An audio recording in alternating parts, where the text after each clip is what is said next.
trip to the freaking hardware store. I should have just bought everything when I was there the first time.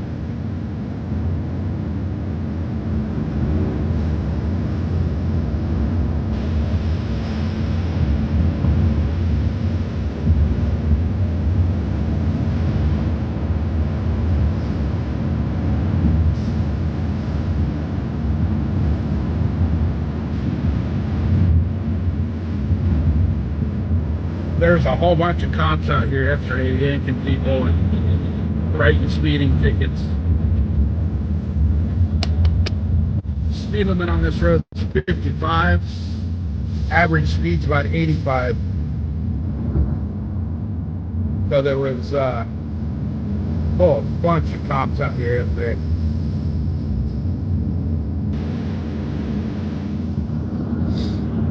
Which I'm glad I got the heads up, because I was about to get on the dirt bike and come right up this road to go hit a little spot on the other side of the freeway yesterday. I'm glad I didn't. I'm glad I got that heads up about all the cops out here. I mean, not that they would have caught me, you know.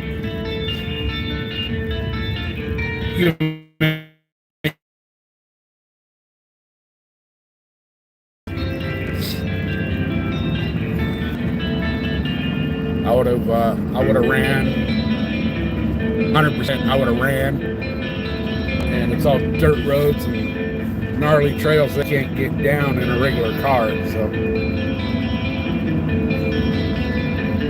I would have basically come right up this road. You know, if they try to light me up on the road back there, I would have turned, came up where I'm at,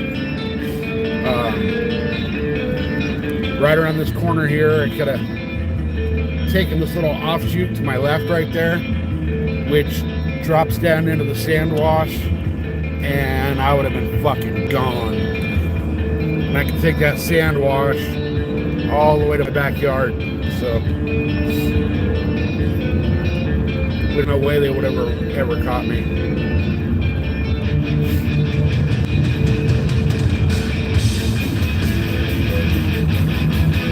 I gotta stop for gas, but I don't want to stop here. It's fucking, what, $6 a gallon right here? What does it say? It is, yep, $5.99 a gallon. So I'll go to the Indian casino where it's, you know, fucking tourist idiot. I'll go to the Indian casino and get gas where it's like $2 cheaper.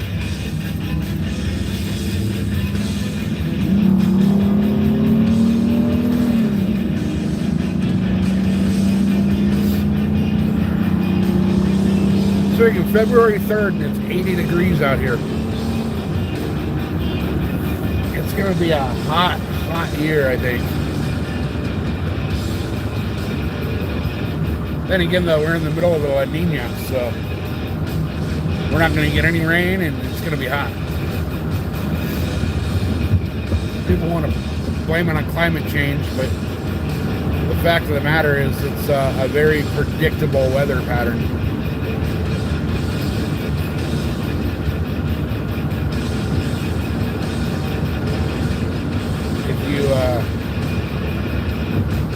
If you study the ocean and the ocean temperatures and current and all that, you can kind of predict the weather way ahead of time.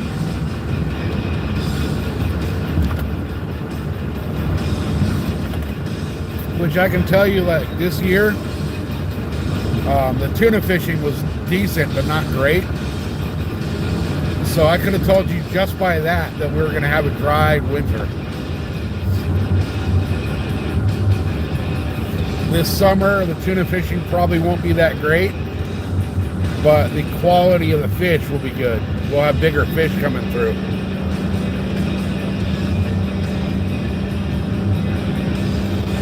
I also mean, though, that fire season will be extended out here because no water, no rain, nothing lives, everything dies. Like as you can see off the side of the road, everything's brown and dead.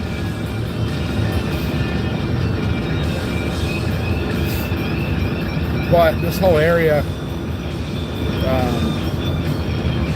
from right here in this corner all the way up to my right, which is north, a couple months ago, there were 1,000 acres that burned right here. You can still kind of see off the side of the freeway, you know, some area, but it's hard to see with all the rocks and stuff.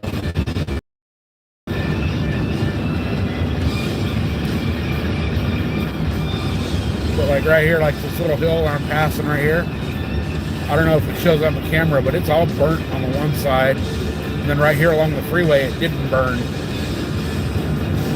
I actually have a video somewhere on my YouTube channel of the big old tanker planes doing the fire drops on this shit. But like you can see, like in the median and the right side of the freeway, it's all burned down.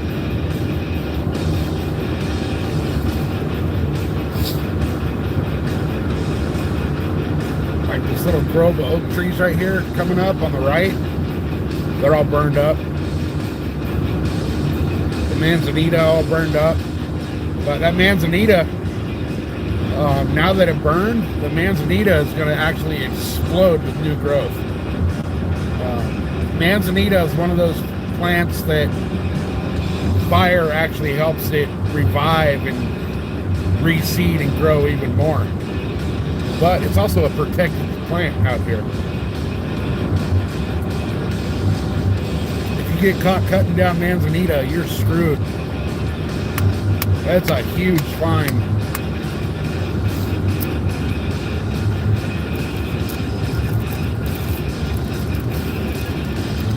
I gotta go into the city, and I don't really like going into the city anymore. I used to live on the outskirts of the city, and you know, it was okay. I didn't have all the drama of being in the city. But now that I've moved way out here to the back side of the mountains, I hate being in the city. I hate it.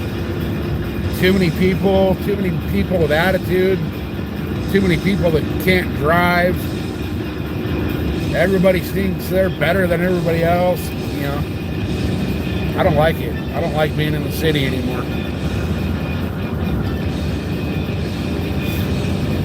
But that's where all the stores are, so I gotta go there.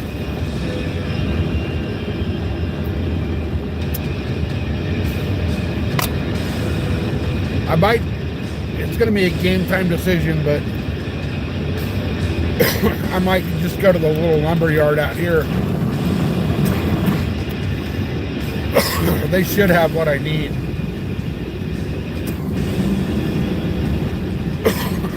I just gotta go get a water sealer for that platform I'm building for the shed. But I don't know. I'll see. They're a little pricey because they're out here. So everything out here is a little more expensive just because you're in the middle of nowhere.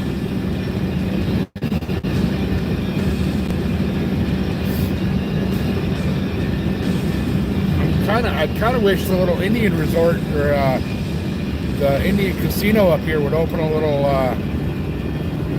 like hardware store. It'd make a killing. I have a good friend of mine who lives out here. He lives a little farther west than I do. He's a little closer to the actual town, but he's an electrician and just started his own business. Pretty much December was like his first full month being in business, and because he lives out here and he's willing to service the area out here, he's making an absolute killing on it because nobody will come out. It took me almost 4 months to find a plumber that would come out to this area, and which kind of pissed me off because I had to put in a stupid little whole house water meter with automated shut off and all this bullshit for the insurance. But even though I was a plumber for 400 years, because of the fact that I'm no longer in business and I'm retired, they would not let me do it. I had to have a licensed plumber come out and do it. It took me almost 6 months to find somebody to come out to do it. Funny thing is, the guy that came out to do it lives out here, and just like my electrician buddy, he's making a fucking killing because he'll service this area.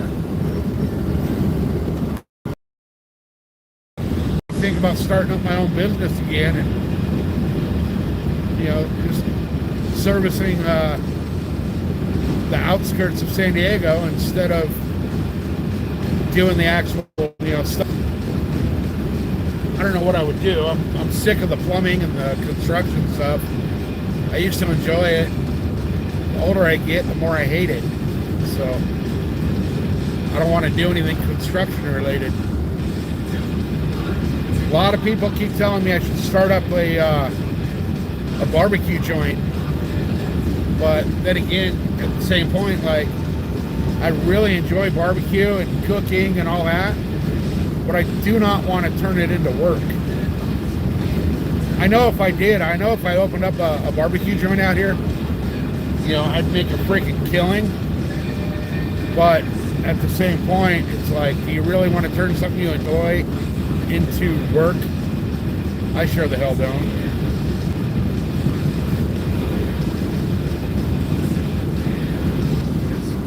We got a little wind pushing us around today. And people out here, out where I live, people got out here and they moved out here and bought homes and whatever to get away from the city. So they don't like the bullshit, they don't like the drama. That's part of the reason I'm out here. It's peaceful, it's quiet, there's no bullshit, there's no drama. I can't tell you the last time I heard a police siren or fire truck or any of that shit.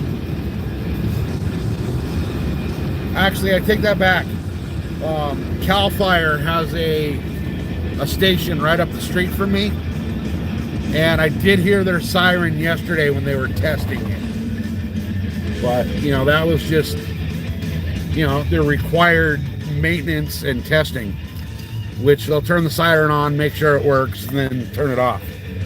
But as far as like hearing police sirens and all that bullshit, I can't tell you the last time I heard any of that. Which I love it. I love that. I mean, it is an all-day event for me to go to the grocery store or any of that nowadays. But it's completely worth it. Absolutely worth it. It takes me, the closest grocery store to me is just over an hour away. So if I forget the milk, I'm not having cereal for breakfast, It's a little, we have a little, I guess you'd call it convenience store in the little town that I live in. But that dude's fucking prices are ridiculous. A gallon of milk there is $8.99. So I'm not paying $9, after taxes and all that shit, you're paying $10 for a gallon of milk. There ain't no fucking way I'm paying that. Let's see how busy the Indian gas station is. These guys did it right. They got a casino, a little truck stop travel center thing, and a gas station. And their gas prices are way better than a regular gas station. Like, let's see. So at the gas station by the house, it was $5.99. Here, it's $4.49. So I'm saving $1.50 by coming in here. And they don't charge a different fee here. I don't know how it is in other states, but in California, if you use your ATM card or your bank card or whatever you want to call it, debit card, at the gas pump, they charge you 20 extra cents a gallon. So that what is it, $4.44? Oh, $4.49 here. That would be $4.69 in any other station unless you pay cash. So I'll be right back. I'm going to jump out and pump some gas.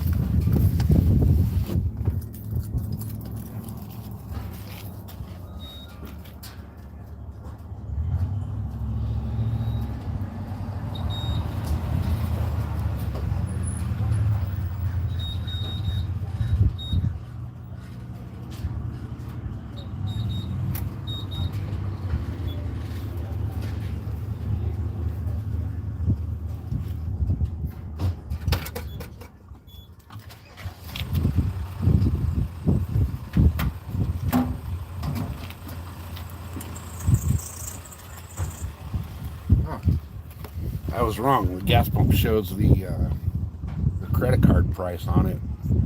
It's $4.49 for credit and $4.24 for cash or bank card.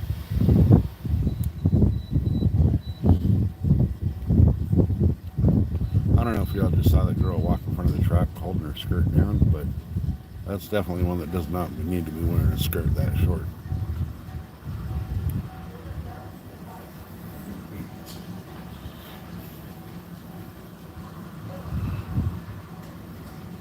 I'm kind of considering just going to the hardware store out here. I don't want to go all the way into town to buy something I can buy out here. I think the $5 difference is, you know, in the long run, it's like $10 more in gas to go there and back.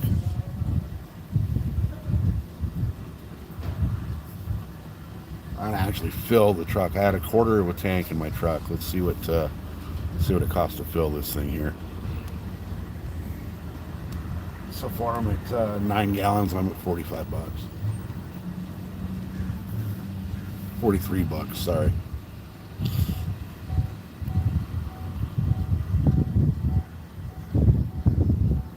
My wife and my mother-in-law stopped in the casino here the other night for dinner. They had a bunch of errands they were running, and you know, decided that they'd just stop in here for dinner. And apparently, my mother-in-law hit the casino and fucking actually won. I don't know how much she won, but hell, if you come out with $1 more than you put in, I consider that a win in my book. I'm at 15 gallons. I'm at $68 for 15 gallons of gas.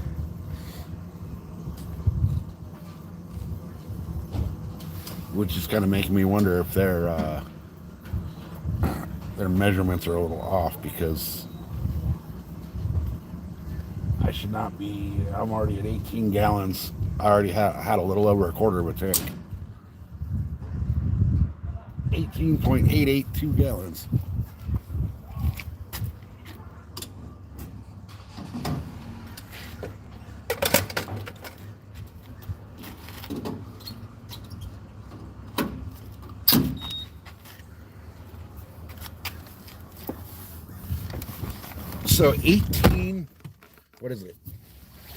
So 18.882 gallons. So just, a cup under, maybe 2 cups under 19 gallons was $80.23. Welcome to California, where they fucking shaft you on everything. Then again, our gas taxes out here, we're paying almost $2 in tax per gallon. All right, back on the road. I don't know whether I want to go all the way into town or just pay the extra little bit of money at the place out here. I mean, I just need to go get water sealer, but hell, the closest place to get it to me is probably the most expensive place, and they're still 40-minute drive away. So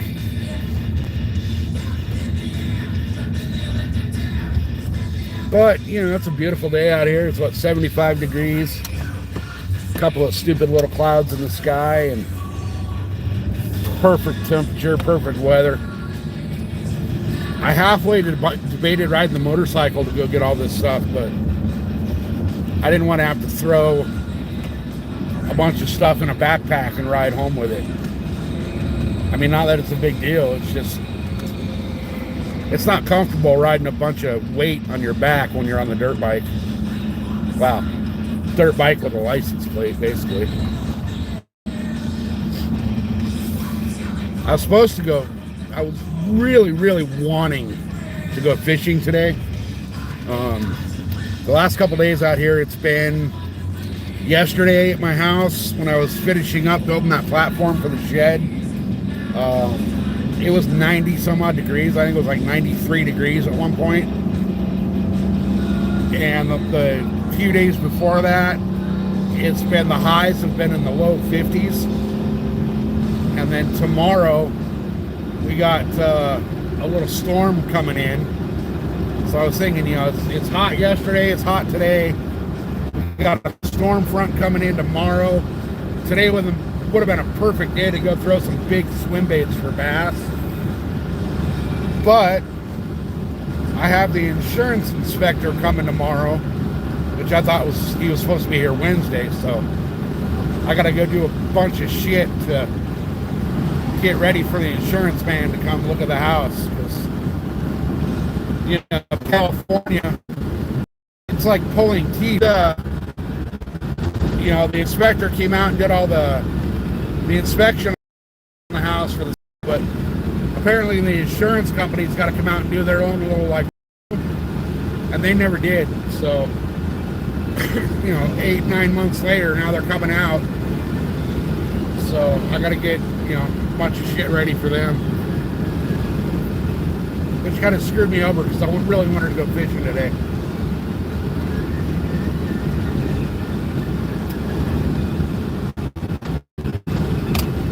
But maybe I'll just go Thursday instead. Tomorrow's supposed to be shitty weather-wise. Wednesday is not going to be that great. Thursday it's supposed to be hot again. So hopefully that little weather rolling through kind of makes the fish get up and move. But we'll see what happens. We'll see. This dude right here's got a nice little boat. Nice little Skeeter bass boat. I actually need to start looking for a boat. I want my cousin, who's more like a brother than a cousin, he's got a plan to buy a big old ocean boat so that come tuna season, you know, we'll be able to go out and tuna fish, not have to do the charters. So he'll take care of the ocean boat. I'll get a lake boat, and we'll have it all covered. Be able to fish everywhere. San Diego is like, for hunting, it sucks out here. You know, hunting actually is if you're a hunter and you want to be humbled and you want the most difficult hunt of your life, come hunt San Diego. Fishing wise, this place is a goddamn paradise. We got lakes, we got ocean. We don't really have rivers. We got the San Diego River, but it's, you know, not that great. But if you're a fisherman,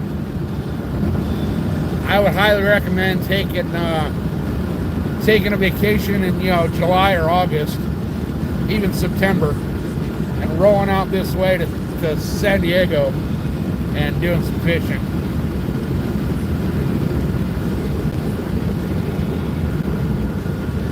You can catch,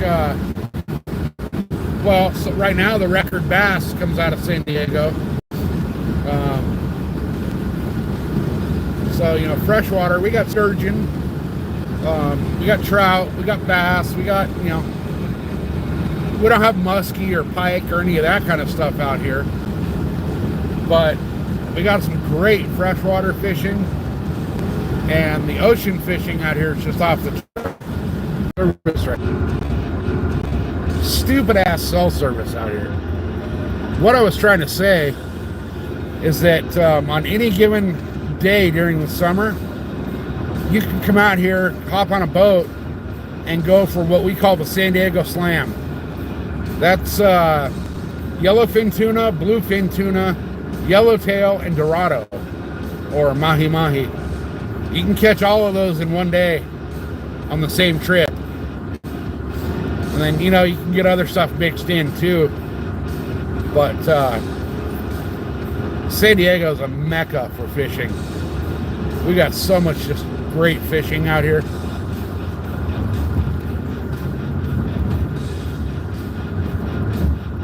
Which, you know, makes it worth coming out. But you got to know what companies to charter with and what companies not to charter with.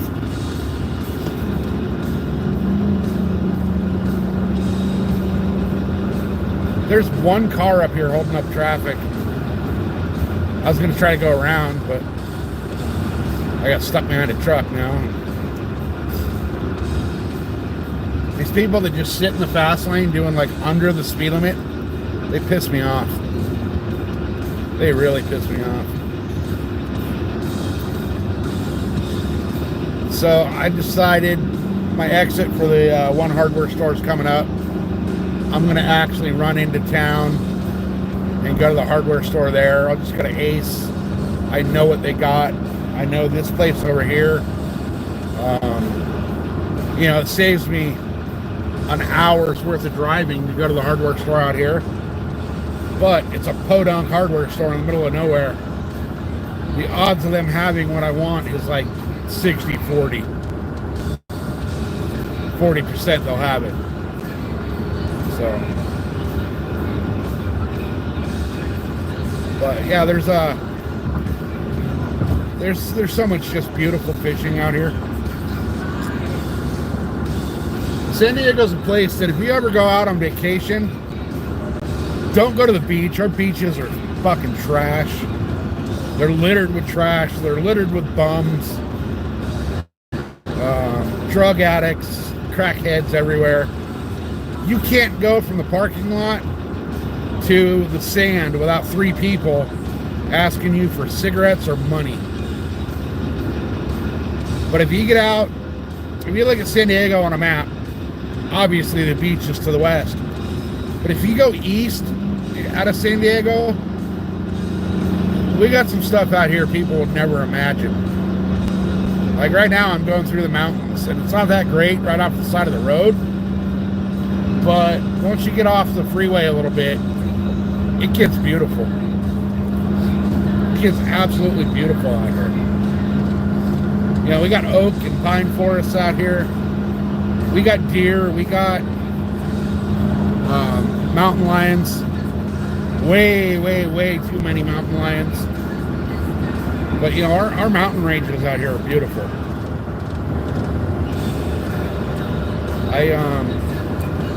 Actually, the next exit that we're coming up to is the turnoff for where I go deer hunting. And you get out there, and there's places out there where you can get out there and you won't see people at all. It'll be days before you see people.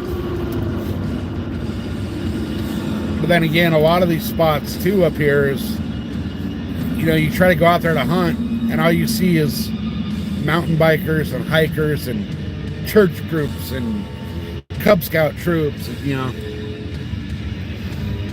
So there's a lot of the areas out here in the mountains are really populated with people. But if you know where to go, you can get out, you won't see a person for days.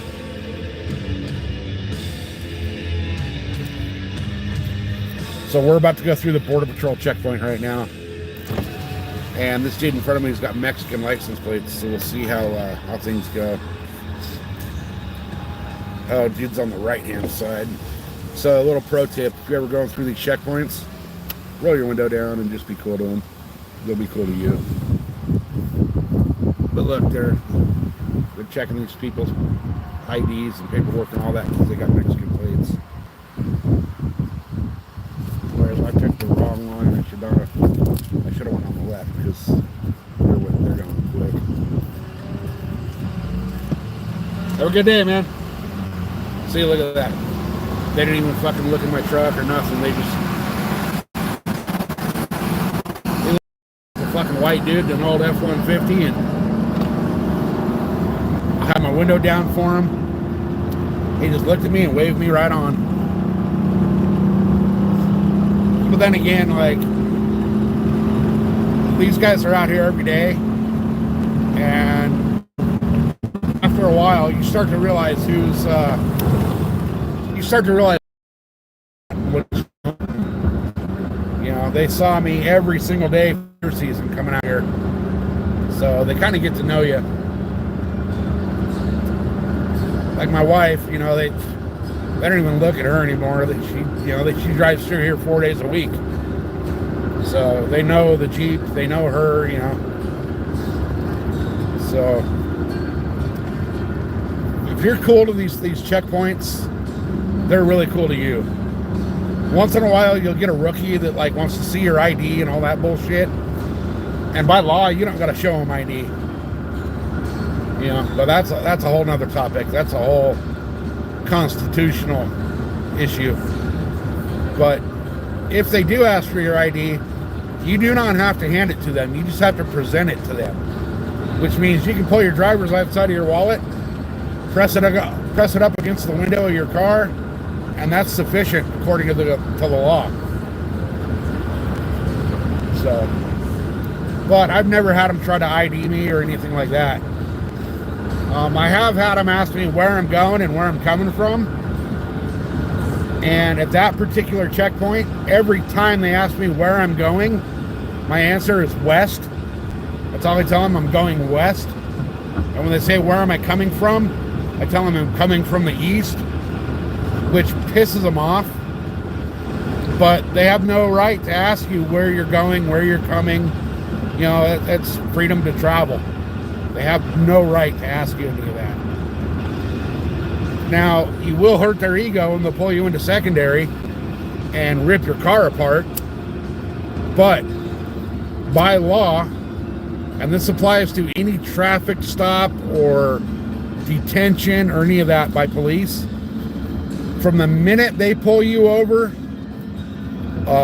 into a secondary inspection or a traffic ticket or whatever, they have 20 minutes to complete their investigation and let you go on your way. After 20 minutes, it's considered an unreasonable and illegal detention, and you can actually, if you want to, you can actually file lawsuits, and for every minute over that 20 minutes that they hold you there, I forget, it's either 10,000 or 1,000. I forget the dollar amount. You can sue them per minute. So, and it varies by jurisdiction. Kansas City might be a little different than Boston. Boston might be a little different than LA, which might be different than Austin, Texas. But I know it's a minimum of $1,000 a minute. You can sue them for every minute that you're there over the 20-minute limit. They also cannot, if you're pulled over for, I don't know, say you get pulled over for speeding, right? They cannot force you into letting them search your vehicle or any of that shit. Now, if you're sitting there with a big old fucking bag of crystal meth on your passenger seat, yeah, that's probable cause. They can search you. And they will. But if they just say, oh, you're acting funny or you look suspicious, they can't search you for that.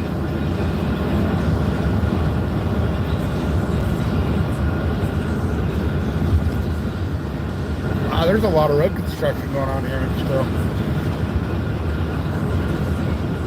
This freeway's been under construction and repair for like years now.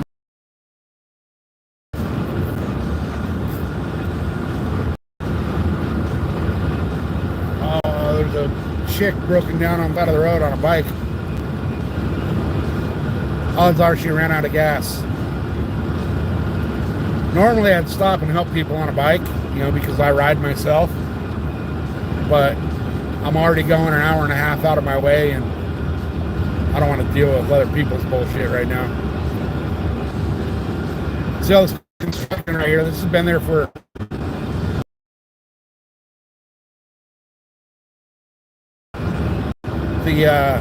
we're going west, so we're on the westbound lanes.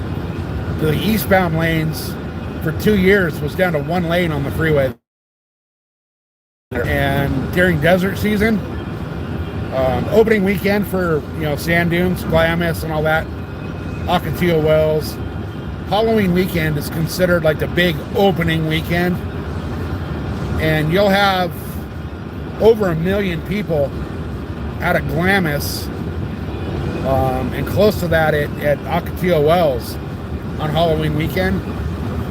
And one of the main thoroughfares out of San Diego and parts of Riverside to get out there is up this freeway. So when you got, 5, 6, 700,000 people with, motorhomes or trucks pulling trailers, or, motorhomes pulling trailers, traffic gets stupid out here. It'll back up for 5, 6, 7 miles because of construction.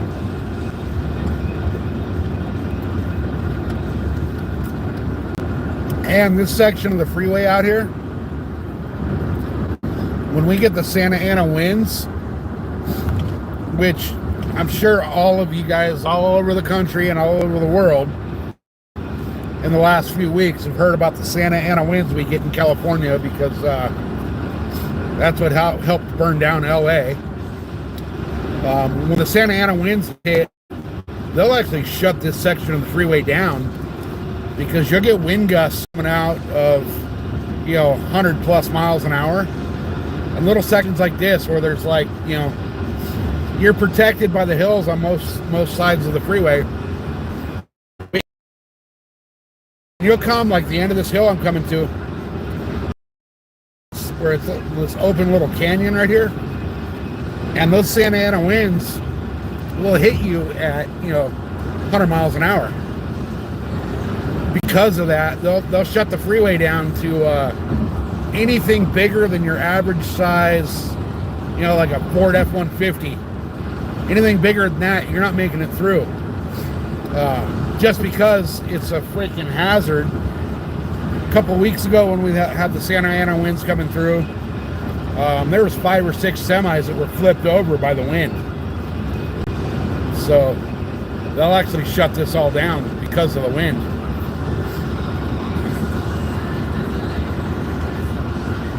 But as you can see, you can actually see downtown San Diego from right here. I know it doesn't show up on camera, but you can see out into the ocean and all that from right here. And right now it's all foggy and hazy and shitty, so you really can't see it. But there's some spots out here in the mountains where you can go sit up off the side of the road here and watch the sunset from the mountains over the ocean. It's pretty badass.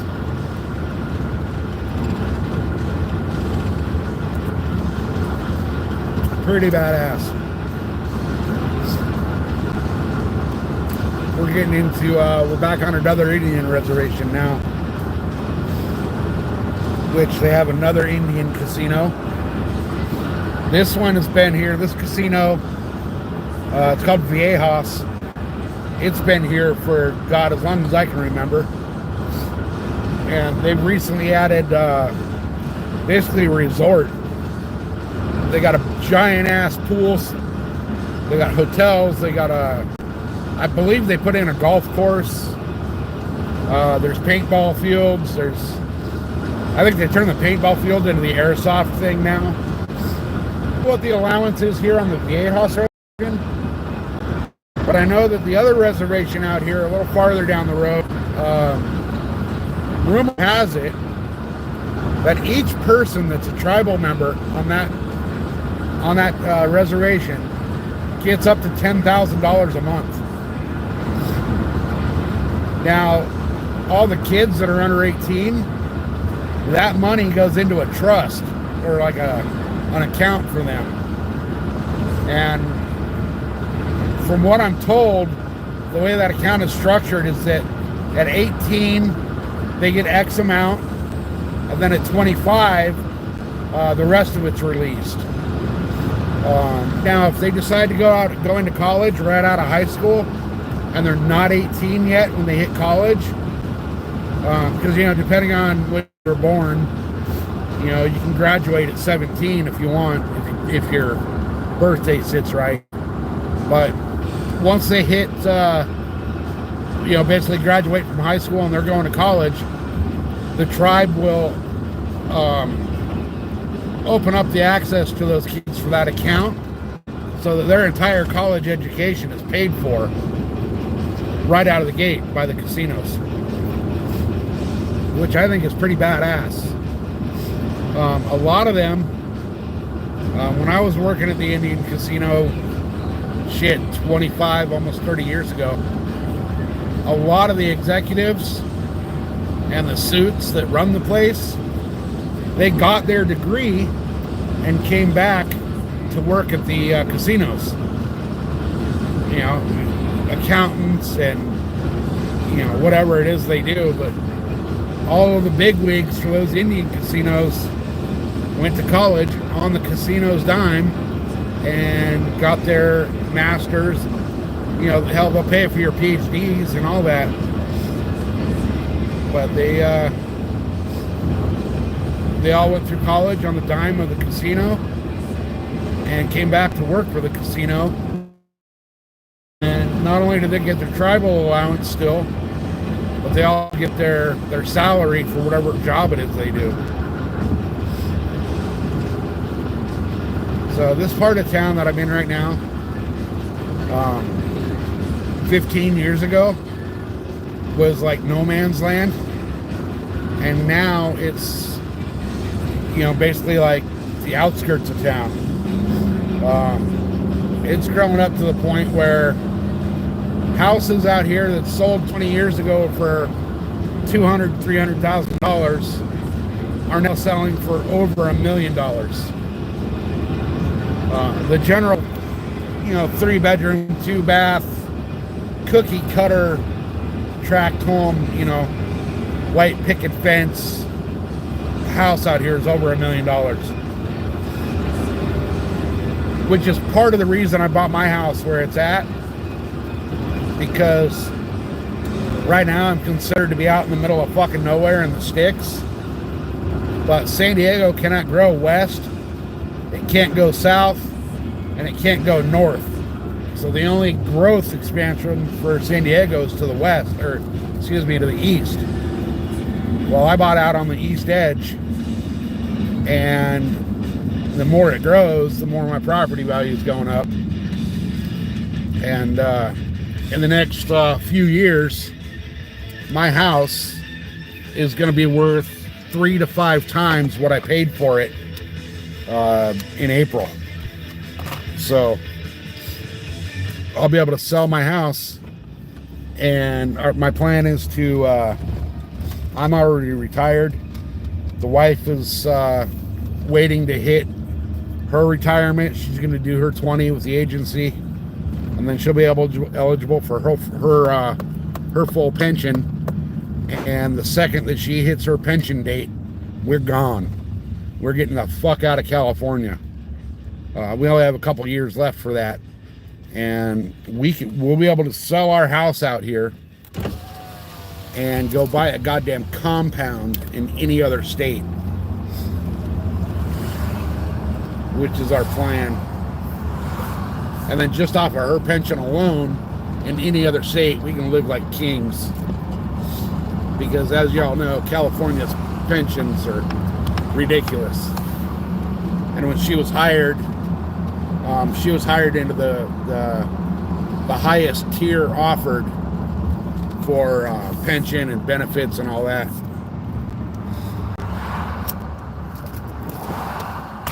These poor kids nowadays, man, their benefits and their pension is like half of what hers was when she was hired. All right, so I'm not going to dick around with trying to find parking. I'm going to park right freaking here because they were smart and put parallel spots in. So let's go see what Ace Hardware's got to offer today. See if they got any good deals.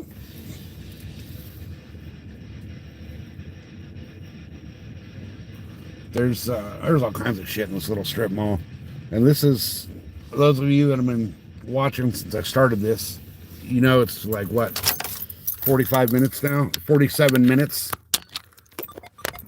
So it's a 47-minute drive for me to get to the nearest hardware store. So I'm gonna go in. I'm gonna keep the camera rolling and just gonna act like it's not. Just act like I'm walking around holding my phone.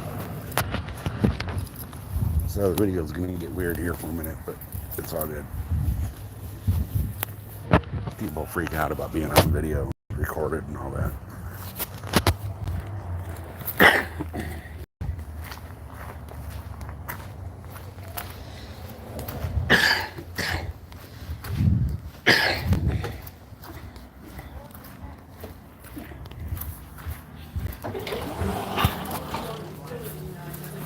Alright, I don't even know where this shit's gonna be. Probably near me.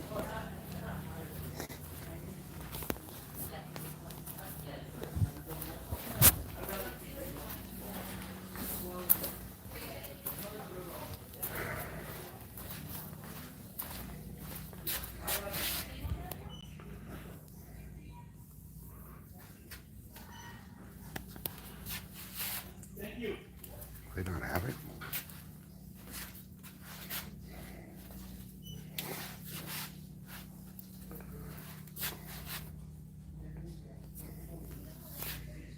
Swimming pool paint, fucking $76 a gallon.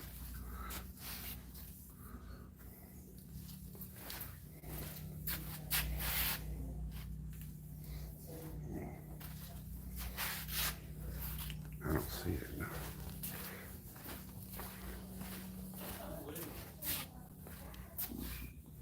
There's all the stains that might be down there.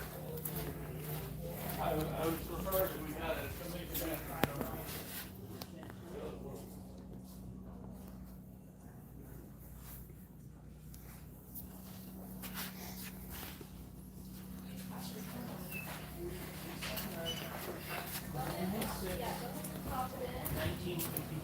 It's just 619.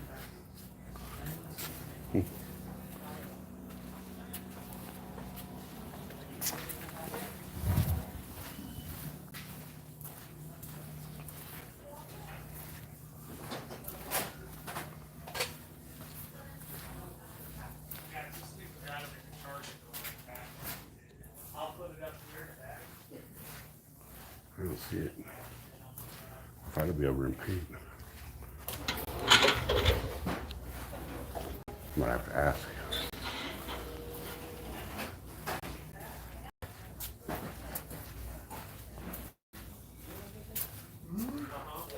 Excuse me, guys. Hey, did I just walk past the like Thompson's water seal stuff? I thought that'd be over in paint, but I didn't see it. Am I just stupid and walked past it 3 times probably? Oh, I didn't go far enough. Okay, cool. Awesome. Thank you.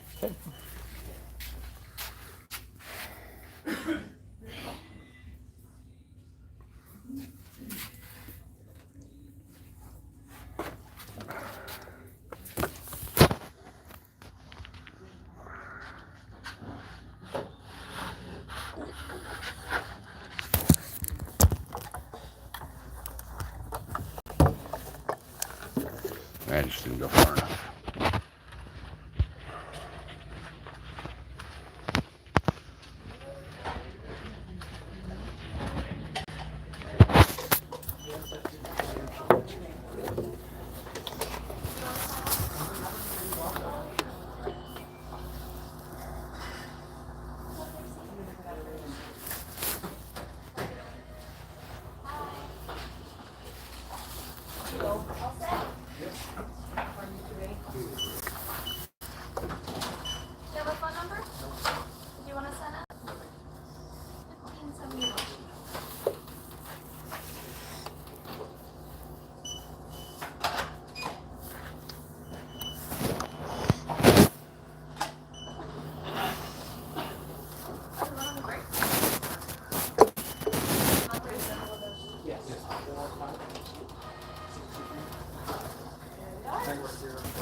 Have a good one, thank you.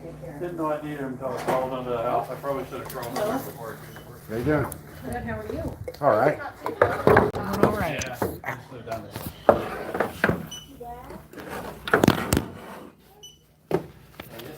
Do you have a phone number with us? No. Thank you. Have a wonderful day. 6172. Yeah, probably. Right, I'm gonna bring this back really quick.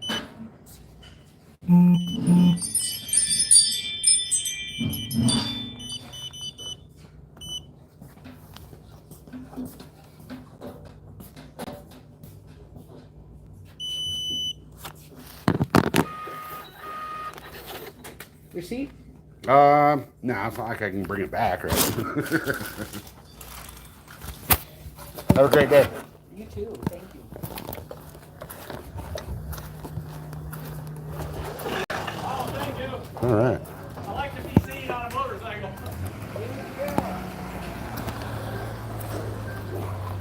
Well, that was fun and cheap, huh?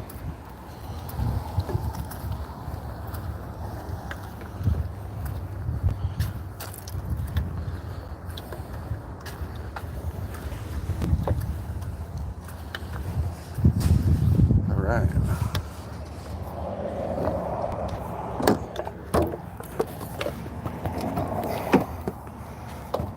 Sorry, this is the fucking back seat. The back seat of my truck is a fucking disaster right now. Yeah, shit. It's a fucking disaster.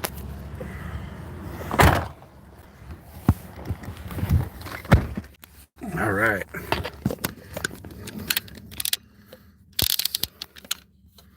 $62 for fucking water sealant, but I'm gonna do when I build shit, I don't build it to standards, I build it to overkill.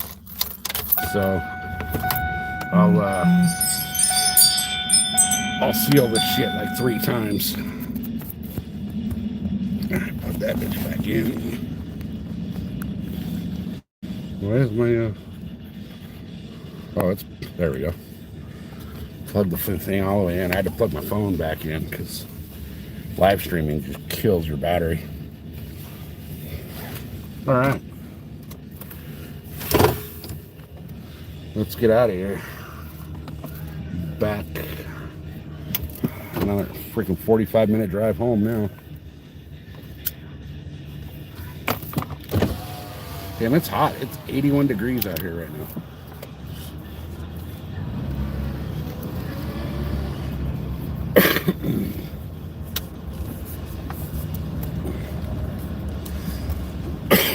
There's a sushi place right here. Not too long after I screwed up my shoulder, and a few months, about a month and a half, 2 months after the surgery, my wife decided she wanted me to try sushi. And I went into that place, and I don't eat fish whatsoever. Like, I'll fish my ass off. I'll put myself into the freaking poorhouse buying fishing gear and going on fishing trips, but I won't eat it, right? So we went into that place. My wife's like, oh, just try it. And I agreed. And they have this thing, it's called, I guess it's not, out of the norm, but it's the boat, which is like a sampler platter thing. So I was like, okay, I'll try the boat, the sampler. I didn't know it was the goddamn USS Kitty Hawk that they served that shit on. That thing was fucking massive. I didn't realize it was that big. And for somebody that doesn't eat fish, that was kind of ridiculous.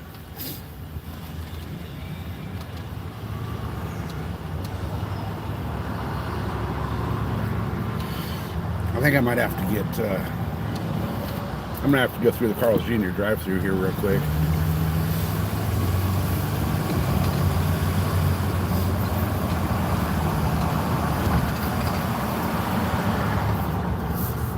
It's already like afternoon, and I haven't even eaten breakfast yet.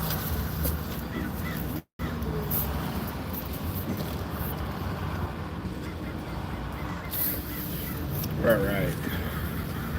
I've had 2 cups of coffee and a Monster drink.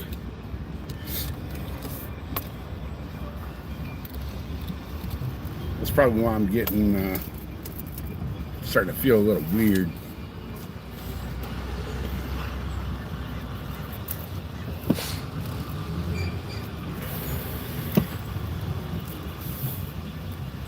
Welcome to Carl's Jr. Our AI is still learning, so this interaction will be recorded by Presto. Would you like to try our double Diablo burger? No. Whenever you're ready, I'm here to take your order. All right, can I just get 3 of the California Classic double cheeseburgers? Sure. Can I get you anything else? No. Got it. Would you like to try our delicious cheesecake today? No. Got it. Would you like anything additional? Yeah, let me get a large Dr. Pepper. Okay. Would you care for anything else? No. Okay. Does your order look correct on the screen? Yes.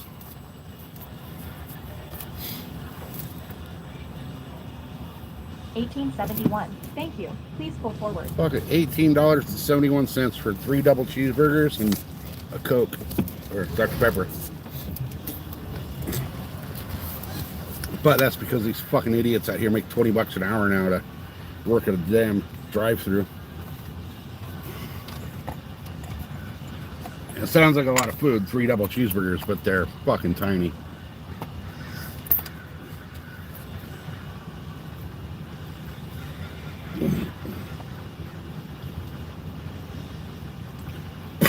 We stopped the other day. We were out running a bunch of errands, and you know, it's classic, you know, me maneuver. I never eat before I leave the house. So I had the wife pull into McDonald's. I ordered 3 double cheeseburgers, and it came out to like $21. To which I told the girl at the drive-thru, you know, fuck that. I'm not paying 21 bucks when these things used to be on the dollar menu. They're the the McDouble. They used to be like $1.59 not long ago, and now they're freaking almost $8 each, $7 each. We straight up drove out of the freaking drive-thru. We ended up going to we went and sat down and ate at a restaurant, and it was like $34 for 2 meals, where it was 21 for 3 cheeseburgers at McDonald's.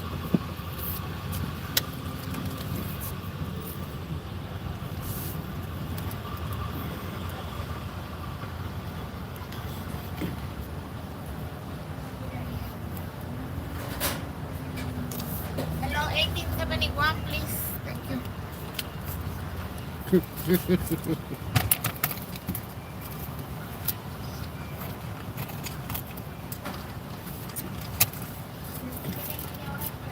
Wait till she comes back. Listen to the accent. Barely speaks English.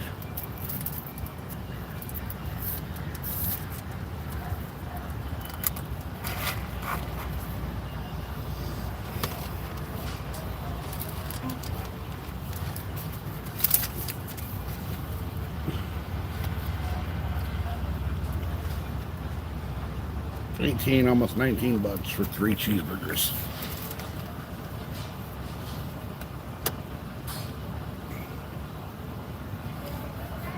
But that's because, so that minimum wage thing, all fast food workers in California now make 20 bucks an hour. But if you go be a plumber or an electrician or, you know, whatever, pick the job. If you're going to work as a cashier at the grocery store, you only make, you know, I think minimum wage out here is 15 bucks an hour for everybody except fast food workers. Which is ridiculous. But that's why, like if I were to go inside here, there's nobody working the front counter. You can't order from a person. You got to use the goddamn kiosk thing. It's like an ATM machine that you got to use. to order food now in the fast food joints out here.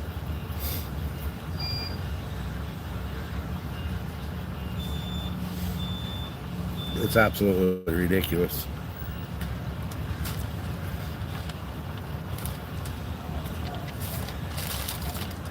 Thank you. Have a wonderful day. You too, thanks. 1, 2. Okay, you always gotta always triple check your order before you leave the freaking drive-through, because they fuck you in the drive-through.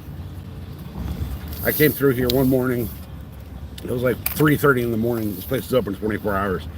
I came through here one morning during deer season, before I moved out to where I'm at now, and I ordered 2 breakfast sandwiches, a loaded breakfast or whatever they are, bacon, egg, cheese, ham, freaking biscuit or whatever it's called. And I didn't check my order. I got on the freeway, opened up my freaking breakfast sandwich, and it was 2 pieces of sourdough bread, nothing else on it. I was freaking livid. Look at this hunk of shit. This thing's smoking like it's about to blow up. And I cannot get over it yet. Alright, here we go.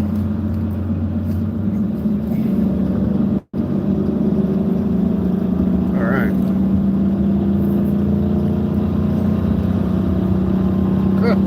Dude's got a dirt bike on the front, which is worth probably more than the whole damn motorhome.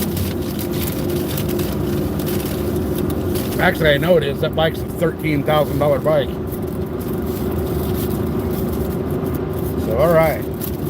Heading back home. We got probably about 40 minutes to get home.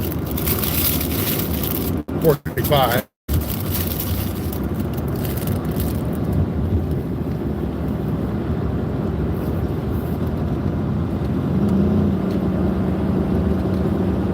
Alright, so for 18 bucks, that is not a good hamburger.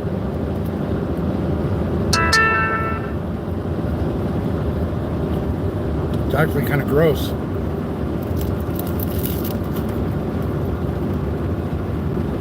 But then again, I don't really eat fast food unless my blood sugar is starting to get low and I don't have another option. So all fast food's gross to me.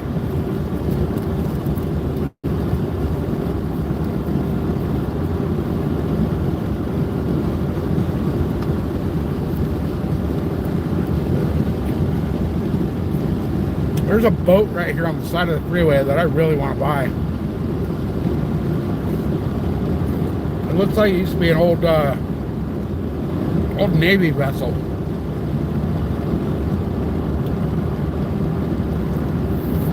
I doubt that guy would sell it though.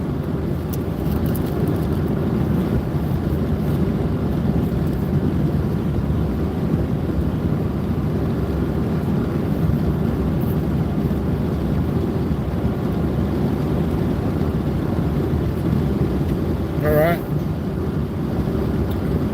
Back through the mountains.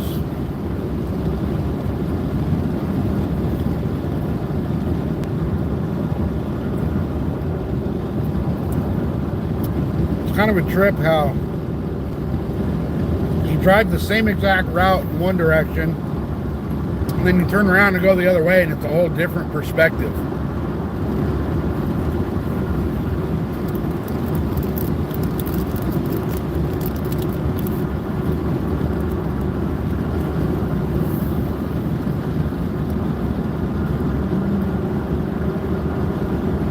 We got these people both sitting here doing under the speed limit.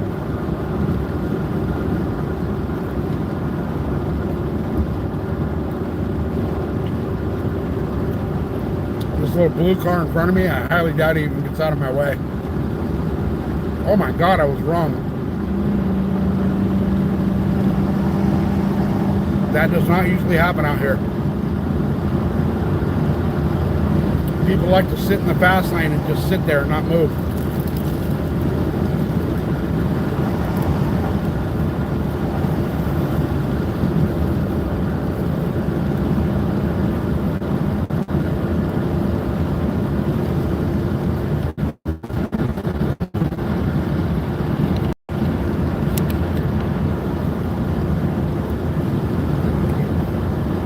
Dude, I didn't even realize it until right now. My chat's been frozen. Fucking Hoobie, what's going on, brother? Hope you're still in here enjoying the ride.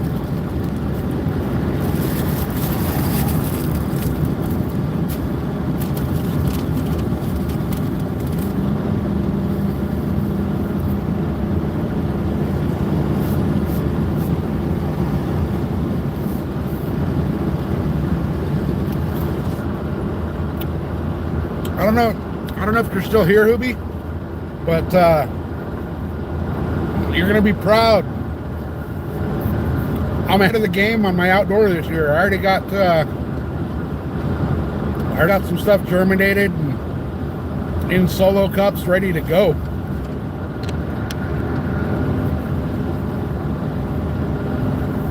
I got some stuff from Seth that's going. I got the cardboard socks going, and that little collab that me and Johnny did, the fuck off seeds. I got a bunch of those started, and so far they look like they're going to be fucking monstrosities. They're that Mendo Loco cross back to the Mendo, so it's a Mendo Loco back cross.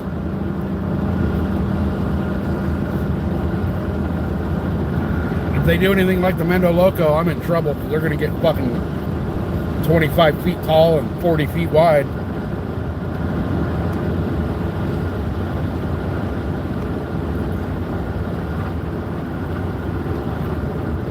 I actually did that to try to take some size back out of it, because as you saw with good old Thunder Dan's run of that, they got way too big.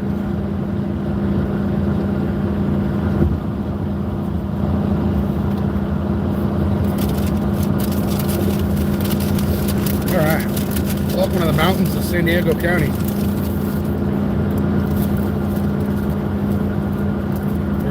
It's still fucking 80 degrees out here today.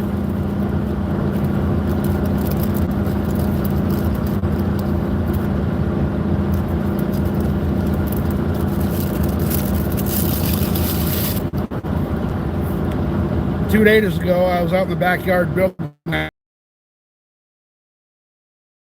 sweating balls.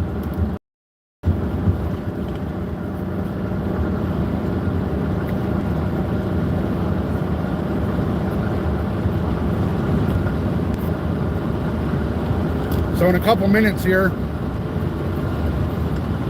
I'm going to lose cell service for a minute, but it goes out and then it comes right back.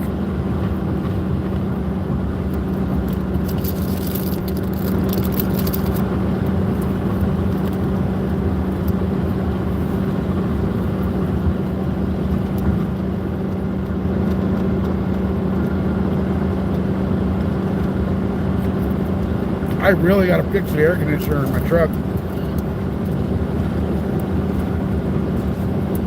I had my AC pump froze. The pulley froze, broke the belt. So I replaced the AC pump, but I never replaced the belt, so my AC doesn't work.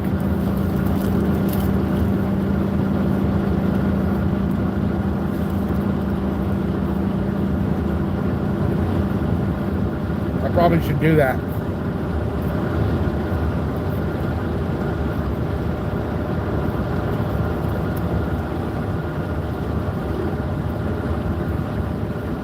Alright, here's that construction site. And all they're doing out here is resurfacing the sad thing is that they've done two. So they did the slow lane and the middle lane, but those are actually now worse than the fast lane.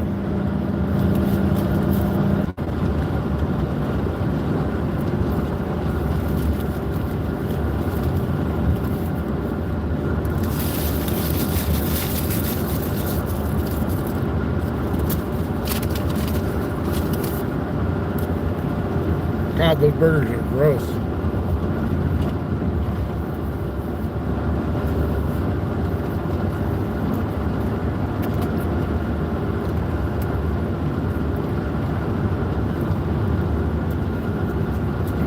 So we're coming up to the Pine Valley Bridge, which I never knew this. I ended up doing some research on it. And the only reason I did research on it was because I was looking at, some hunting maps and stuff. But this bridge right here that we're about to cross, it's the Pine Valley Bridge. Come to find out, this bridge is the tallest bridge on any interstate in the country. There's other bridges on freeways that are taller, but not on an interstate. It was Monday, Tuesday, something last week. My good buddy's wife was on her way to work, in the opposite direction we're going now, and she saw a dude jump off the side of that bridge. Freaked her the fuck out because she was, she thought she had just watched a guy jump. It's like 700 feet to the bottom of that bridge. And she was convinced she just watched a dude freaking, Hillary Clinton himself off the side of the bridge. So she called 911 and reported it. Went down to the next exit, got off, turned around, came back. The dude's truck was already gone. So it freaked her out a little more. Come to find out, it was a base jumper. But, still,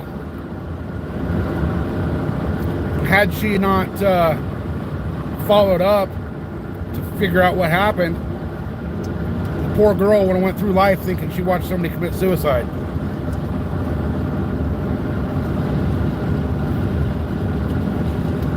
Because that bridge, you jump off that bridge and you do not survive. Back in the day when I was doing the paramedic thing, the company I was working for got the county coroner's contract to go pick up all the dead bodies. And my dumb ass, being young and stupid, decided I was gonna volunteer for that program. My first call that I got was a jumper off of that bridge. The very next call I got was somebody that jumped in front of the fucking Amtrak. Both in the same day.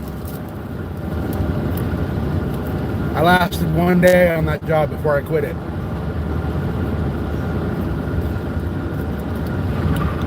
Two of the most nasty freaking suicides I've ever seen. But it goes out for a minute and then comes back. We're going back past the Border Patrol again.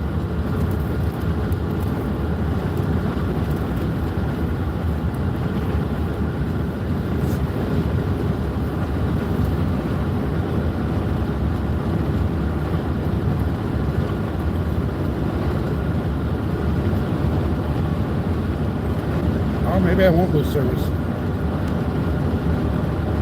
That'll be a first.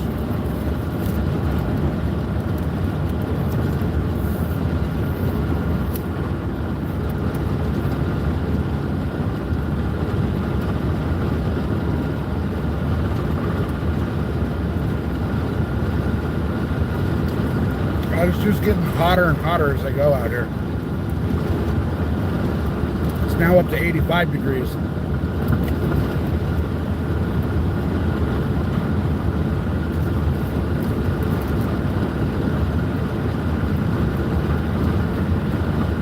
I still gotta go home and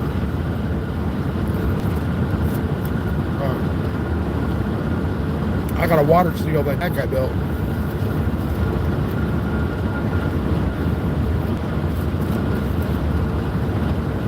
So if it's in the 80s right here, it'll be in the 90s at home.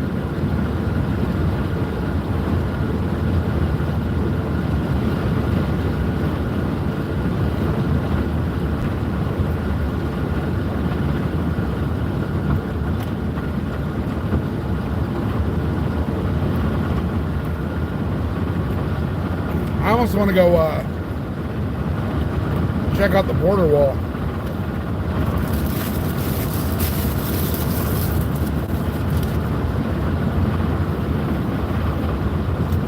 border wall's only, I don't know, as the crow flies, 400 yards from my house.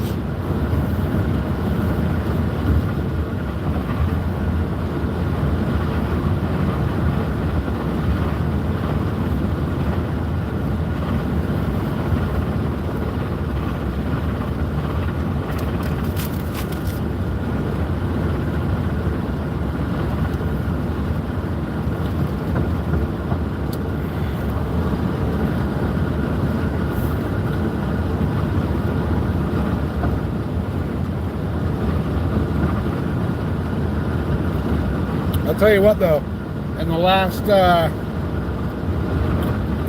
13, 14 days, the presence of Border Patrol and military along the border is tripled.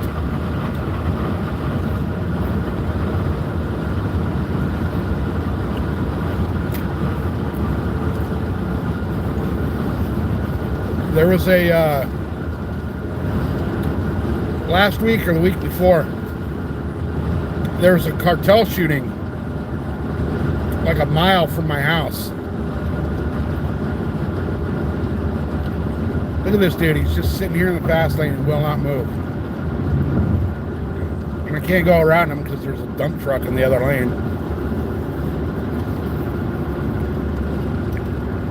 These are the people that piss me off, you know? You sit in the fast lane doing under the speed limit, but you won't move out of the way.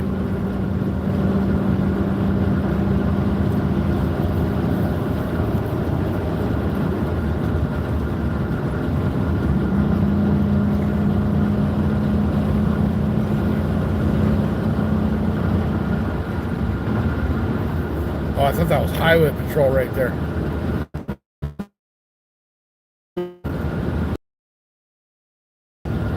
There's a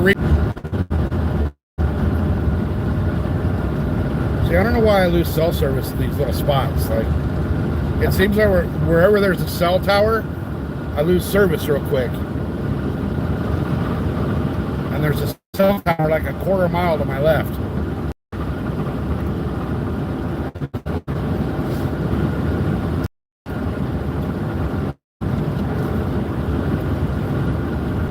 Fucking hotter than shit in this truck, but I don't want to roll in the window because it blows the sound out really bad. Which I don't mind listening to the wind. I don't know how you guys listen to it. This field right here to my left, I keep seeing deer in it, and unfortunately it's private land, and the owner of that private land is kind of a dirt bag, and he won't let people hunt it.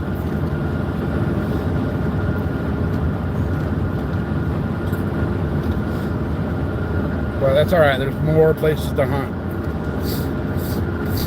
I actually, my new cell cams came in the other day, so I'm gonna go set those out in a couple areas, maybe this weekend. Gonna set up the cell cams. Start my scouting now for next deer season.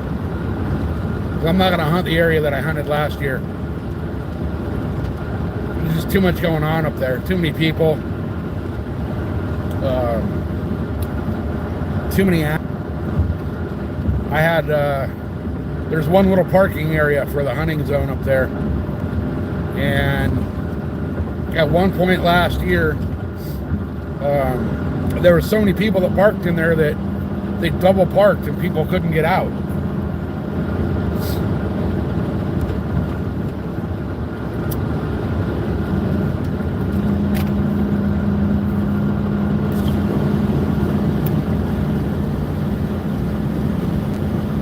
All right, I'm gonna lose service again up here for a quick second, but just like the last time, it goes away for a quick second and then it comes back.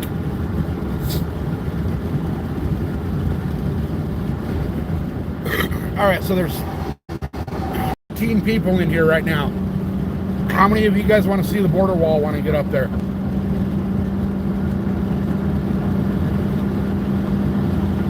I have no problem driving up to the border, but only if you guys really want to check out the border wall.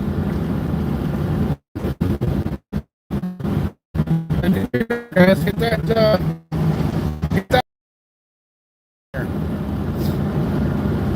There's 21 people in here. Likes.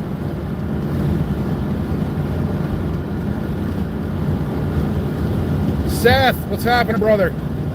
Hey, I wanted to let you know I was going to send you a DM, but since you're here, I laid out 3 of the cardboard socks to germinate. 100% germ rate on the cardboard socks. So I'll have 3 of those outdoor this year.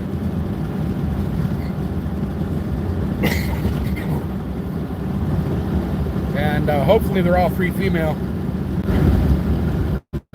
There we go. Now it's bad. If I get a male out of that cardboard socks, I'm considering hitting that male to the fuck off seeds that me and Johnny worked together on, which is the Mendo Loco crossed back to the Mendo. So if you're cool with it, I'll hit that cardboard socks to the Mendo Loco back cross. See what we can get out of that.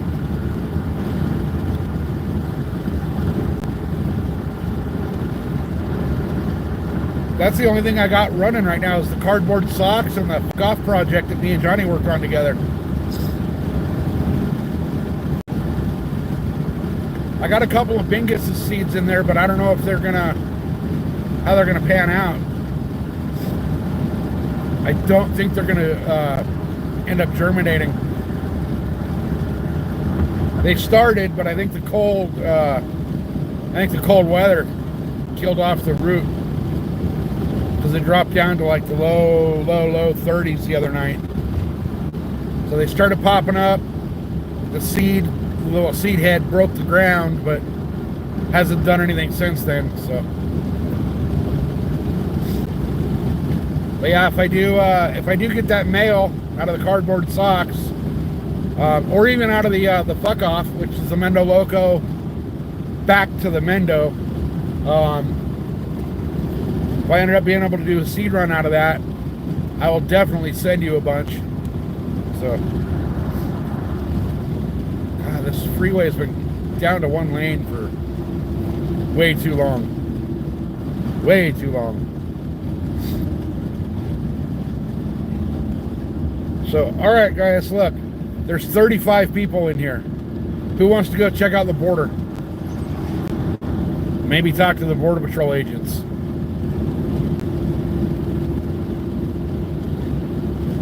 Let's see a show of hands. Like I said, the border has been the Border Patrol presence out there has been insane since the 20th. So I got 2 more exits and we'll be up at the border. Well, the border wall. I can take any of these exits and hit the border, but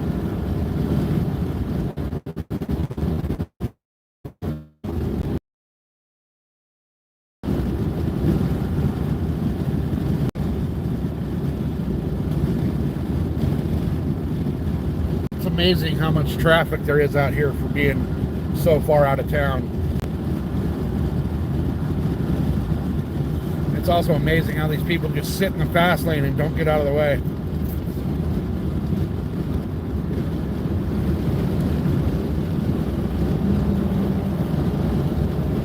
So when they do that, I do this, and then I do this. Oh, I'm out of washer fluid. Damn it. Hit your windshield washer and it fucking blasts the car behind you.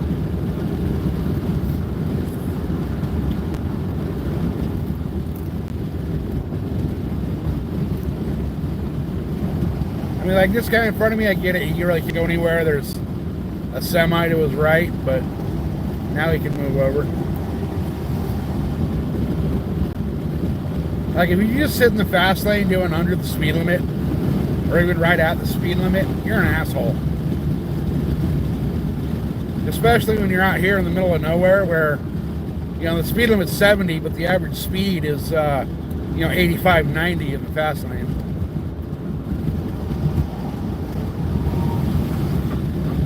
Oh, we got some wind.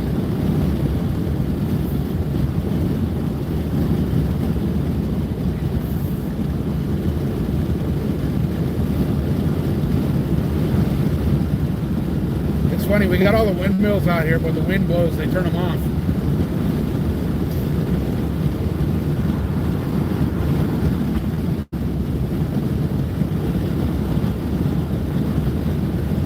Alright, I got 7 more miles to my exit, and once I hit that exit, it's I'm gonna leave it up to you guys if you want to go check out the border wall or not. There's 34 people in here. Let me see how many want to see the border wall. And possibly see if I can go talk to the Border Patrol and see what they have to say about the border lately.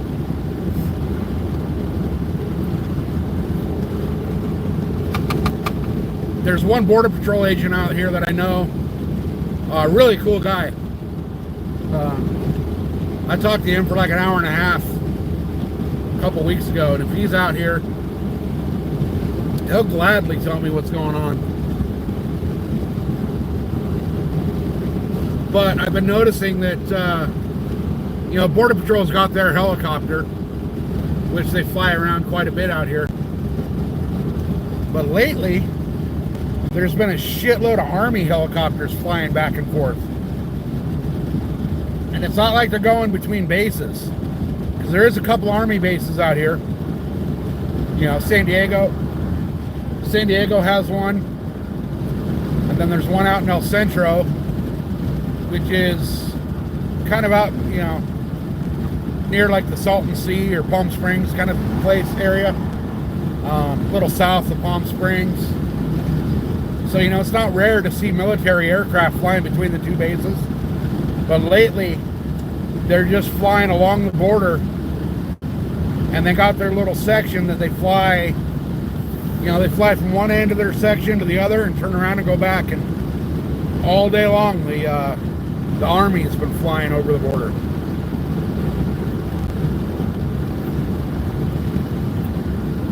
I also came up on last week. I was on the dirt bike, just out cruising around, and I was riding down the border wall on the dirt bike, and on the Mexican side there's two big ass encampments, and I stopped and I was asking one of the Border Patrol agents what those encampments were on the Mexican side. Turns out it's the Mexican military is now on the border as well. So we got United States and Mexican military out on the border. So we know in the last couple weeks, border security is stepping up huge. Be a minute or two away. So we'll go to the border wall real quick.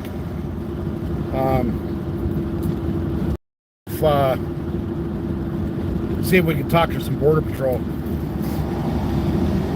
I doubt the Border Patrol will talk to us on camera, and I don't blame them, but we'll see. We'll see what happens. This little douchebag in front of me needs to get out of the way, though. He's going under the speed limit. So once he passes this truck, he better move over, because if he doesn't, I'm going to go flying around him on the right. Alright, he's not going to move, so hold on.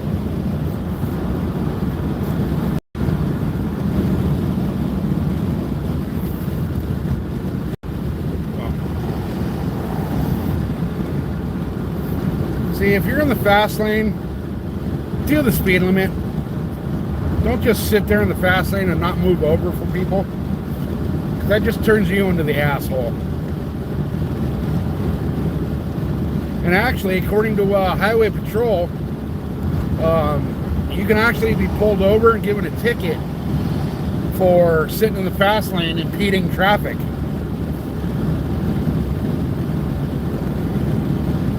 All right, we got 1 mile to the exit, and then I don't know, a minute or two until we hit the border wall.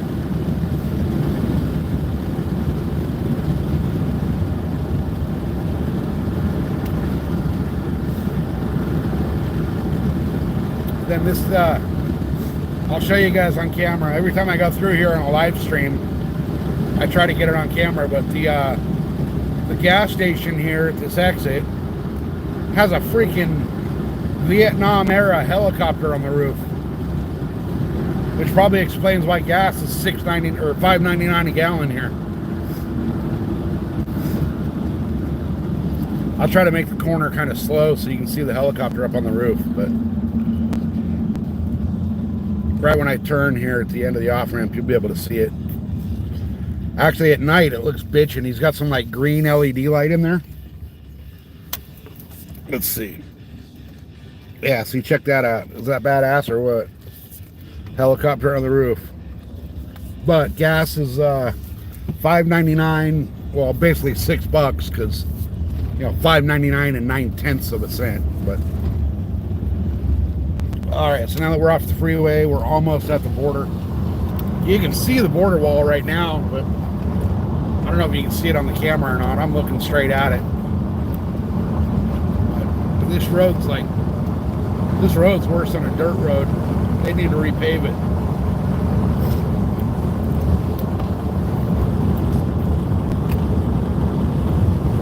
We're 85 degrees out here today.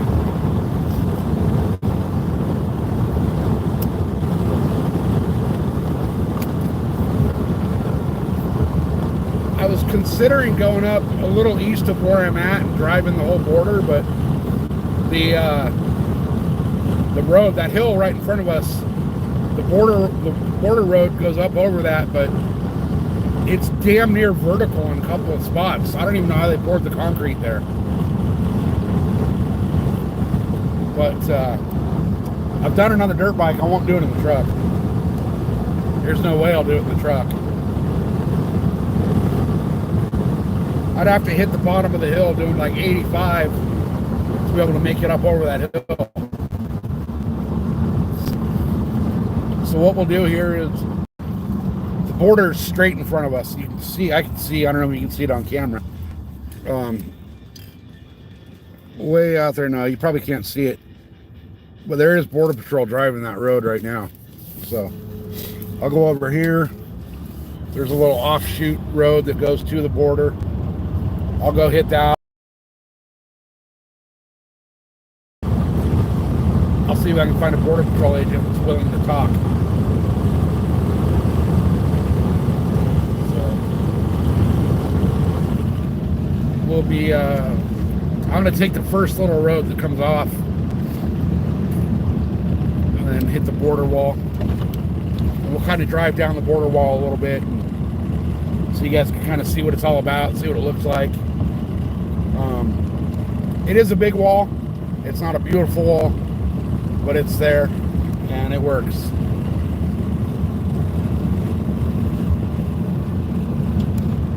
So let me find this little offshoot road. Is that it? I think, no, that's not it. Yeah, that's it. Whoops.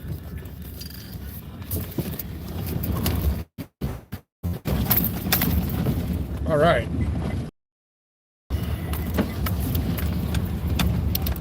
So welcome to the U.S.-Mexico border wall. I already have Border Patrol watching me. Oh, does this not go all the way through? That goes through to the end of the airport. Okay, I can't get through there, so I gotta go this way. I should have took the other road. That road's straight through. This way, this road that I'm on, I had to cross the airport to get there, and I'm not gonna do that. But I believe right up here is another little fork in the road that takes me onto the Border Patrol road. So yeah, there it is. Okay. Oh no, the road just turns and comes up right here. I usually come in here from the opposite direction. So, but I can already see 3 Border Patrol vehicles up there on the road, and I know they're watching me drive out here. So they don't really care if you're chilling on the border, but they're going to guaranteed 100% they are watching me right now. As a matter of fact, that guy that was driving up the other side of the road going to the east has already turned around, and I can see him parked. So he's already got binoculars on me. There's 1, 2, 3 trucks to the right. Guarantee you they're watching me.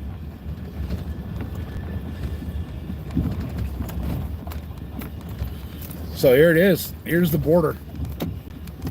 This is the border wall. So let's get out and jump out and take a look. So, all right. I'll get out here and walk around a little bit and show you guys what's going on here. So as you can see, border wall. And this road that goes along, that they built into this border wall, this goes all the way to the ocean. Because this wall extends out a little over 100 yards into the ocean. Now that's a good 65, 70 miles from here to get to the ocean. But as you can see, this wall is freaking huge. Just the wall itself is like 30 feet tall. And then up at the top, let me get over here, see if we can get a better view of it. Up at the top, it's hard to see in the camera, but that's all the razor wire. And it's double row razor wire that runs for a long way. Well, you can see the US side or the Mexican side look no different. There is, I don't know how well it shows up on the camera right there, but there is a road on that side too that runs through. And from what I understand, Mexican military has been out here quite a bit, camped out on the border, trying to do their part because, as you know, good old Trump, he ain't playing around when it comes to the border and the immigration stuff. And being that I live this close to the border, I absolutely agree with all of his, shut down the border and all those policies. 100% agree with all that. Because, there's a little town right over there. It's hard to see, but all that's my backyard. I actually get on the dirt bike and, I'll open my garage door, get on the dirt bike, and I ride all through all of this over here. All of this is BLM land out here. So I can legally hop on the dirt bike and ride all of this. You can see, it's probably hard to see in the in camera, but you can see where Border Patrol comes out here and they actually drag the road. They got basically, I think it's 4 or 5 tires that they pull behind their Border Patrol vehicles to drag the road. And what that does is gets all the footprints and stuff. It's really hard to see on camera. A lot of the shadows are playing on it too, but you can see the little ripples here, like in the road. I don't know how well it'll show up, but this whole section's been dragged. So the only footprints you see right here, right now, are mine. So what they'll do, I guarantee after I leave here, they're going to hook up and re-drag to get rid of my footprints so that they can keep an eye on, foot traffic coming through the area. But this is it. This is the border wall. So, and they said, I don't know if you heard what when they were originally starting to build all this, when they said, oh, we'll put gates in. There's gates down the way here. And in just a second, we'll drive down and take a look at the gates. But you can see, they're not playing around with this wall. These are 6x6 steel beams. Right, let me back up so you can kind of see it. Those are 6x6 beams. They put them on a 45, so they're not square. They're at an angle, so the corners are facing out a little bit. But the way they did it, they face those corners out, so it's kind of like a diamond shape the way these things are planted in there. And these are all full of concrete as well, so they're solid. But the way they did it and the way they built it allows you to be able to see through the wall. And as you can see, like right here, we're on the US side. Now you guys are in Mexico. My phone's on the Mexican side. But you can see that whole area back there. You can see people coming from a long way off. So That's why the wall is not just a big solid, wall like they got the Great Wall of China, how it's just a big solid brick wall. This was actually designed so that you can see through it. That way you can see what's coming up to the border from the south side. So, but in camera it doesn't look that big, but you're talking 30 feet to the top, and then 6 feet above that is all that Constantine wire. And if you want to climb through that, you're psycho, because it's nothing but razor blades, and you are going to bleed out once you get stuck in there. It's really hard to see with the way the sun is and the shadows and all that. But if you look down that, I mean, that is thick. I mean, think prison walls. You look at these prison walls, how they got the razor wire up top. It's the same thing here. And as you can see, this road goes, so we're looking west right now towards San Diego. This road goes all the way to the ocean, going that direction. And then over here to the east, it goes up over this hill and goes a couple of more miles. And then the border road actually stops, as well as the border fence. So there's actually sections of this border wall where you can just go around the end. You walk right around the back side of it, and nobody can do anything. Now, Border Patrol is out there, and they will do a lot of enforcement on that, but guaranteed, you can get around this wall. So, and actually, here comes Border Patrol now. He's creeping up on me pretty slow, but he'll be down here in a couple minutes. He's probably going to ask what I'm doing here and want to talk to me about, being on the border wall. But if he comes down, I'll see if he'll talk to us and see if we'll get an interview. I doubt he will. I mean, he is creeping this way, so let's see what he does. But what I'll do is I'll just kind of hang out for a minute and grab my drink and have a smoke and wait to see if he drives by. He is definitely, without question, coming this direction. So, but like I said, when I first pulled in here, I know for a fact there's 5 sets of binoculars on me right now.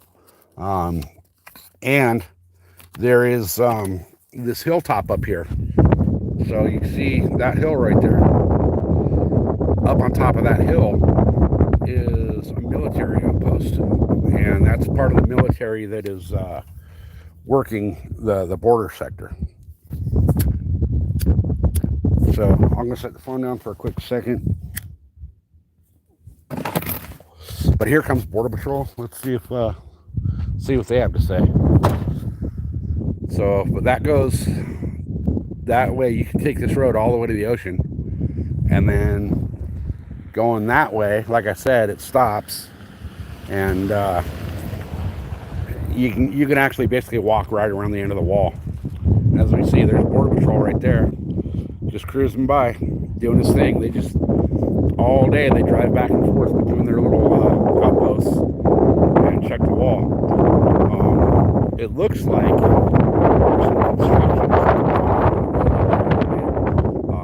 I know it's hard to see on camera, but as the road starts going up that hill, just a quarter way up the hill, there's a bunch of stuff. It looks to me like it's construction going on. So that guy didn't really care that I was here. But then again, they know my truck because I live in town right here, and Border Patrol does drive through the town quite a lot. They'll drive through the little neighborhoods. I mean, there's only 800 people that live in this town that I live in, but I mean, you can see the grove of trees right there, right? You kind of see some of the houses right there.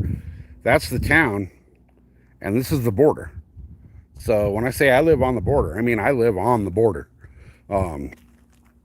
But the Border Patrol will drive through the neighborhood, and they take note of what vehicles are there, who's there, so they know pretty much every vehicle in the neighborhood. And when they see my truck out here parked along the border road, they know that, hey, this guy lives over here on, I'm not going to tell you my address or anything, but, they know my address. They know where I live. They know what vehicles are parked at my house on a regular basis. You know, they know all that because that's their job. So that's probably why he didn't stop and say anything to me, because he knows my truck. I mean, I'm the only person out in this neighborhood that drives the gray F-150.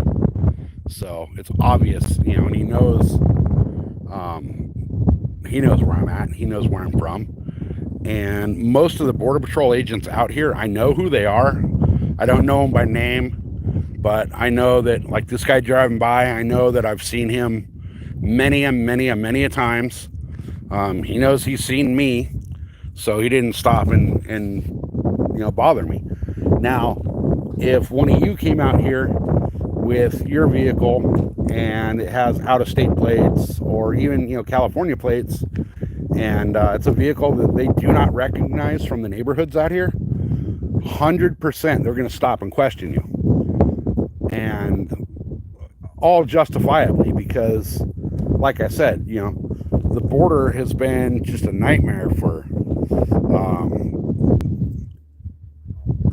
the border has been a nightmare for 4 years. So, you know, it's justified that they're out here patrolling it. Now, I'm pretty sure that there's one agent that I know pretty well. I know him by name. You know, I've talked to him a few times. He's a desert guy. He, you know, into the dirt bike thing. And I've actually talked to him. Him and I are probably going to go do a ride. He's got a dirt bike that's got a license plate on it as well, just kind of like mine. So he's going to go out and do a ride with me through the state parks, because, you know, the fact that our dirt bikes are street legal, we can ride through the state parks. But he asked me if I'd show him a couple routes, so I'm going to take a Border Patrol agent out and show him some of the routes through the state park. And we'll be able to actually leave right here from town and ride down into like Ocotillo Wells. So that'll be a fun ride. But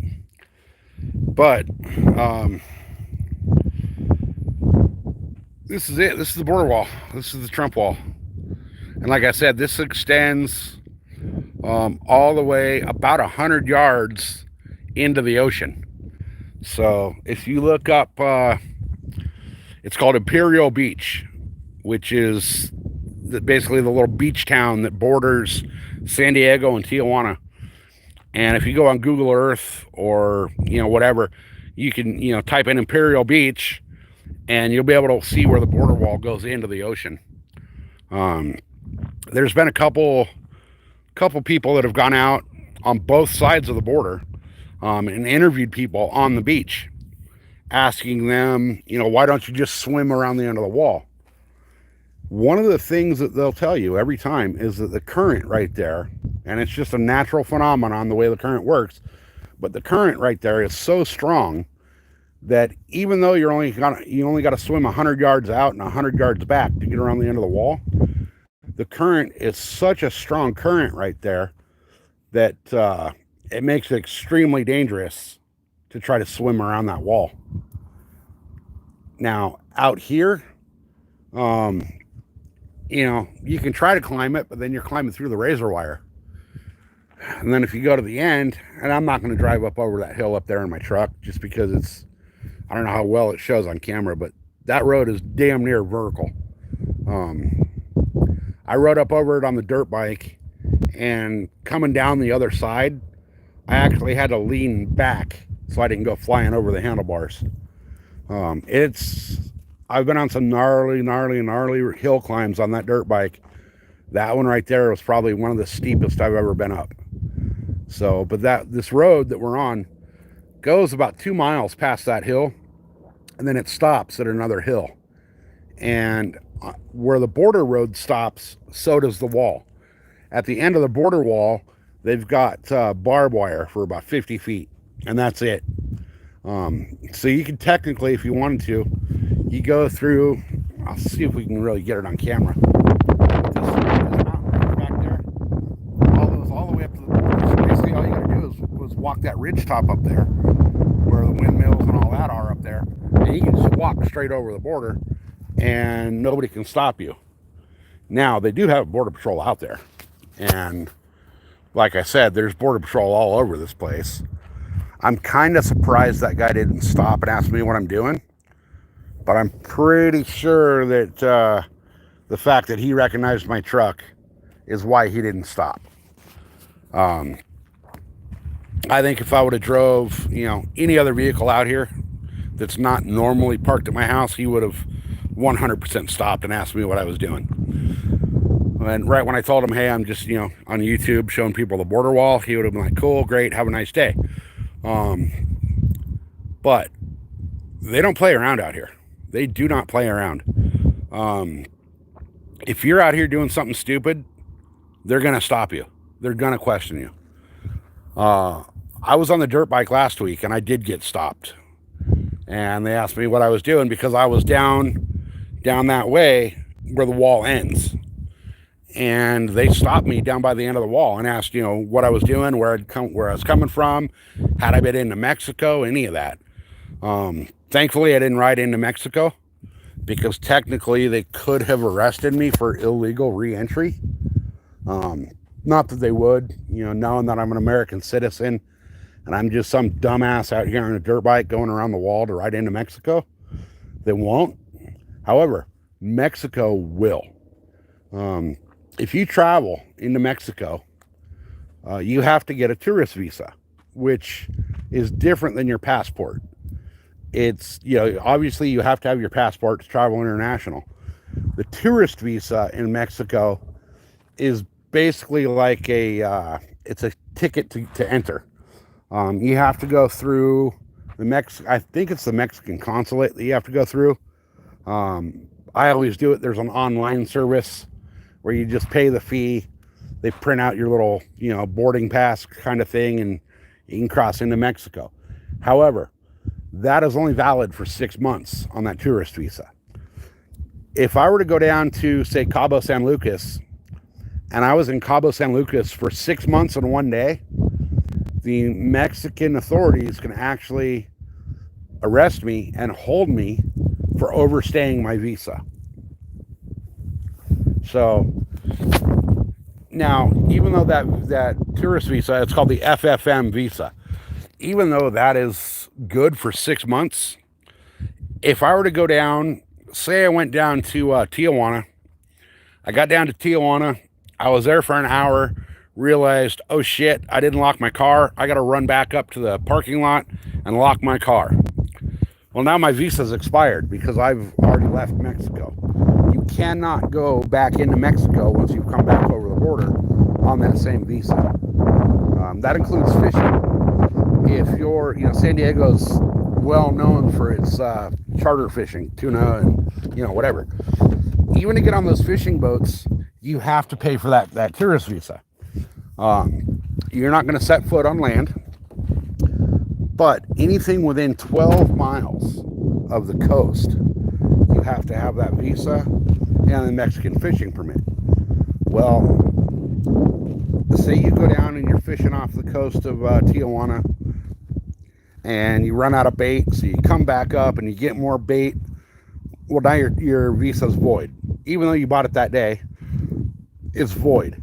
So Mexico does not play around with immigration from north. However, their southern border is just as bad as ours. Technically, Mexico's immigration policies are way stricter than ours. But with all these caravans and all that coming through, they're just kind of like turning a blind eye to it. Knowing that these people aren't coming to Mexico to stay in Mexico. Mexico's just part of their travel path. So they don't play around. And as of January 20th, we're not playing around. All right, so like I said, I'm going to jump back in the truck. We're going to drive a couple 100 yards down the road here, and I'll show you guys they said, oh, we're going to build a big, beautiful wall, but we'll put a gate in. Let's go drive down and check out the gates they put in and see how all those work. And you guys are kind of going to be surprised by how those gates are actually, how they're actually done. So, drive down a couple 100 yards and check out the big gates they put in the border wall. Yeah, they're definitely doing construction up there on the road. So, not that it's a road worthy of construction, but you know, as you guys saw, Border Patrol drives this a lot. So, for them to, they got to have a good usable road along the border. So we're almost at the gates here. It's only a couple 100 yards down the road from where I was at. But here comes the gates. So we'll get out here and check out the gates again.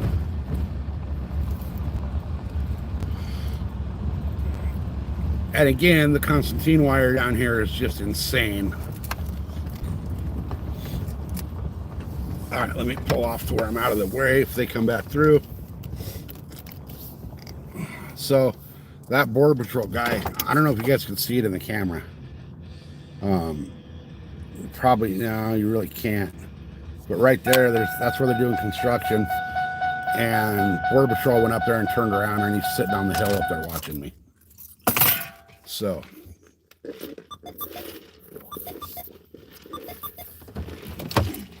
let's go look at the border wall gate. Because, you know, they said that, they said, oh yeah, we're going to build a big, beautiful wall, but we'll put gates in. We'll put openings and doorways. Well, here's how they did it. So, somebody tagged up the wall with what looks like chalk.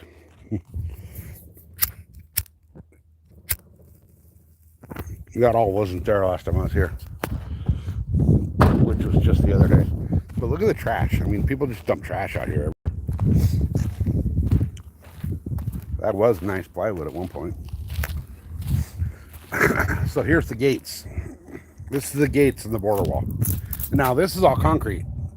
In front of the gates is they've concreted it. But the way they did these gates is you can kind of see. Let me step back a little bit. I know the sun's at a bad angle for camera, but so the way they did the gate is it's pretty much, it looks like solid border wall all the way up. There's the big round beams up here that basically, so directly above this hook is, let me get over here see if I can get a different angle on it. You see how they got the little, it's hard to get a good shot just the way everything is. There's the little blocks on the side of that round beam right there in the middle. Those blocks are directly above these hooks. So what they do is they'll wrap a chain up around that, and that chain hooks down to here and then pulls this whole section up. There's the big pins in there with the lock, right?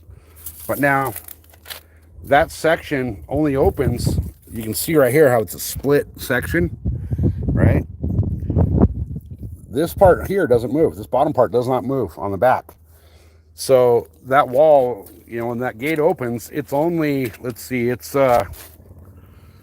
mid chest high. You know, it's only that high.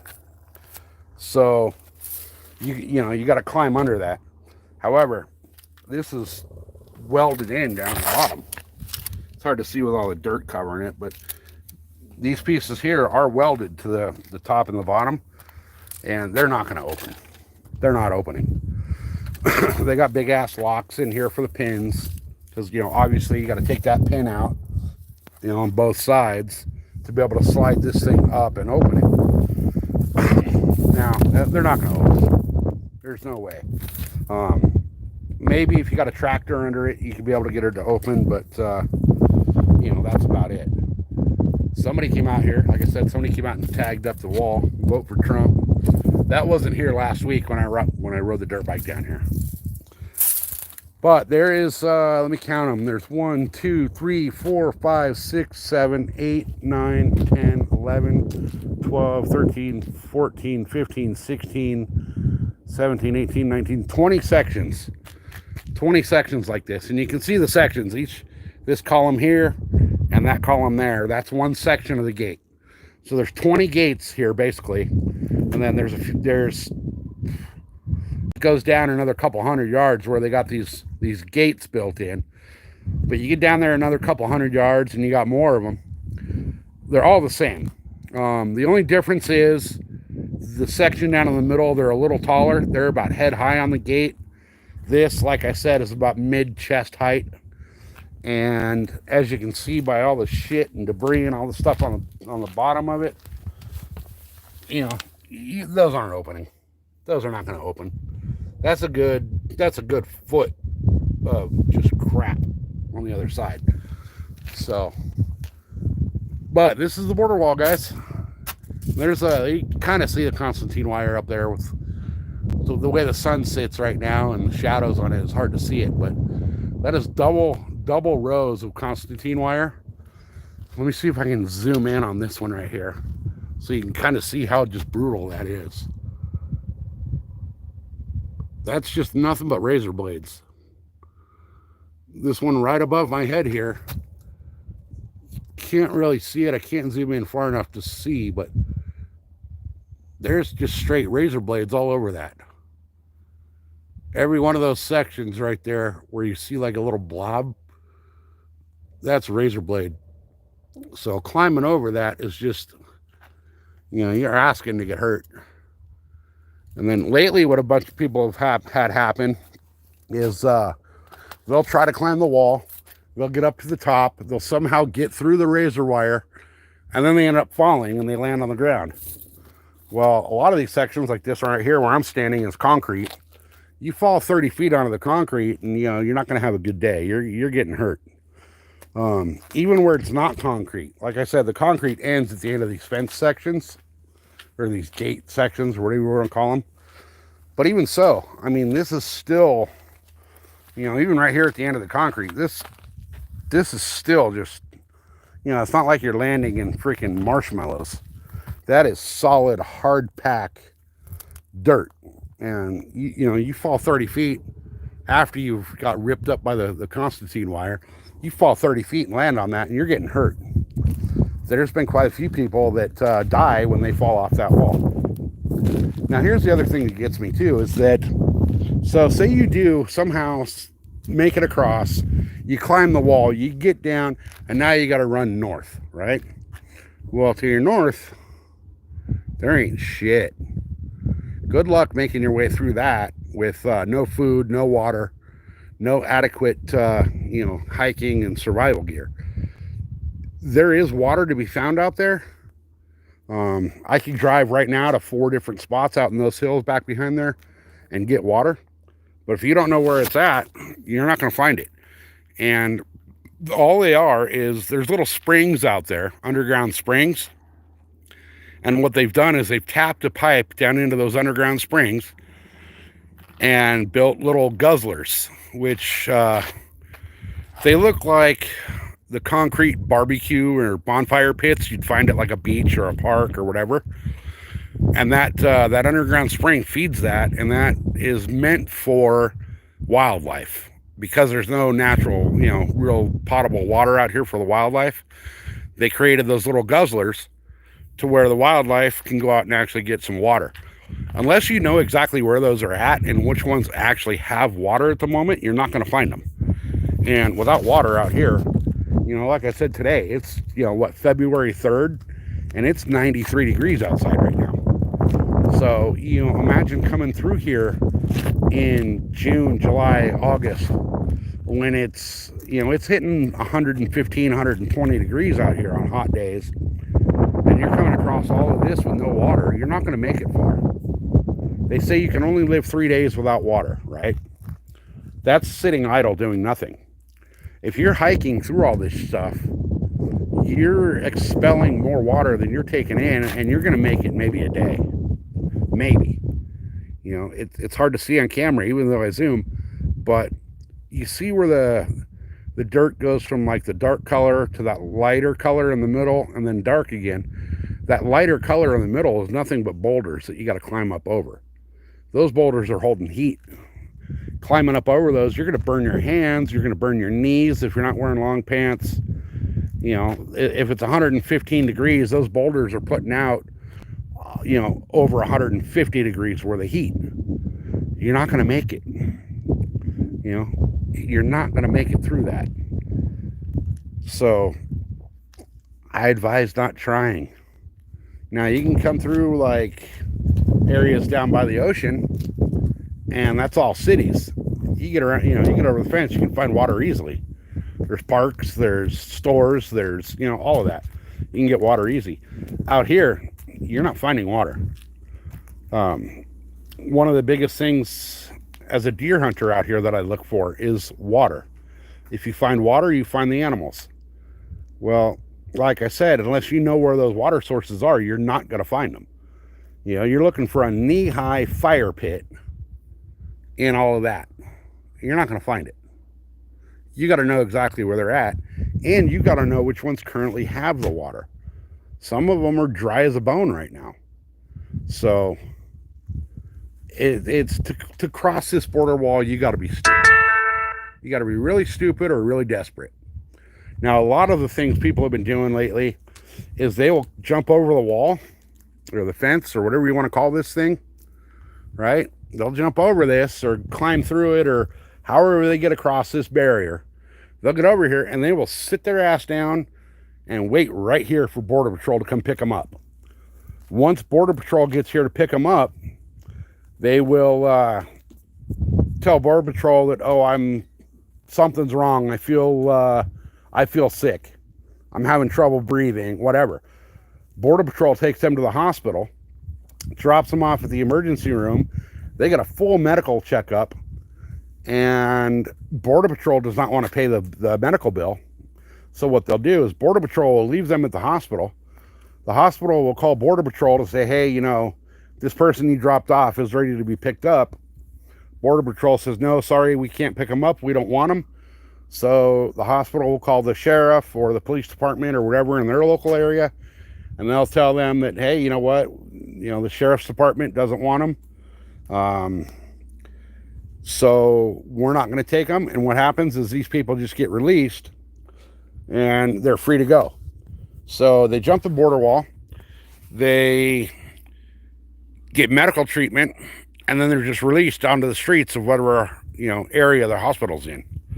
So they get over here, they get health treatment, they're released free and clear. Here's some of that razor wire on the ground. I just noticed it's all wrapped up in the weeds here, but this is what you got to crawl through to get over the top of that fence. I'm not sure about you, but I'm not going to try to crawl through that. I mean, that stuff it's little razor blades. It's hard to show how sharp it is, but let me see. Let me see if I can do this. This is probably too small, so it won't work, but yeah, this is, but yeah, that's nothing but razor blades, and that's, you're not crawling through that wire. I don't care who you are. You got to be stupid to even try it. So let's, if you guys are up for it, I can make it a drive. It's about a 5 to 7 minute drive up the road, and we can go check out the actual little holding cell type thing, where they take all these people that do get crossing the border to sit and wait for you've heard about, a lot of people are pissed off that saying, Greg Abbott, the governor of Texas, and Ron DeSantis are sending the illegals up through, they're putting them on a bus and sending them to New York and Chicago and all these places. Well, if you guys want to, we can go up and check out the little staging area where they hold these people to wait for the buses. So who wants to see that? Let me see a show of hands. There's 195 people watching this, and how many of you want to see where they hold the illegals before they ship them off?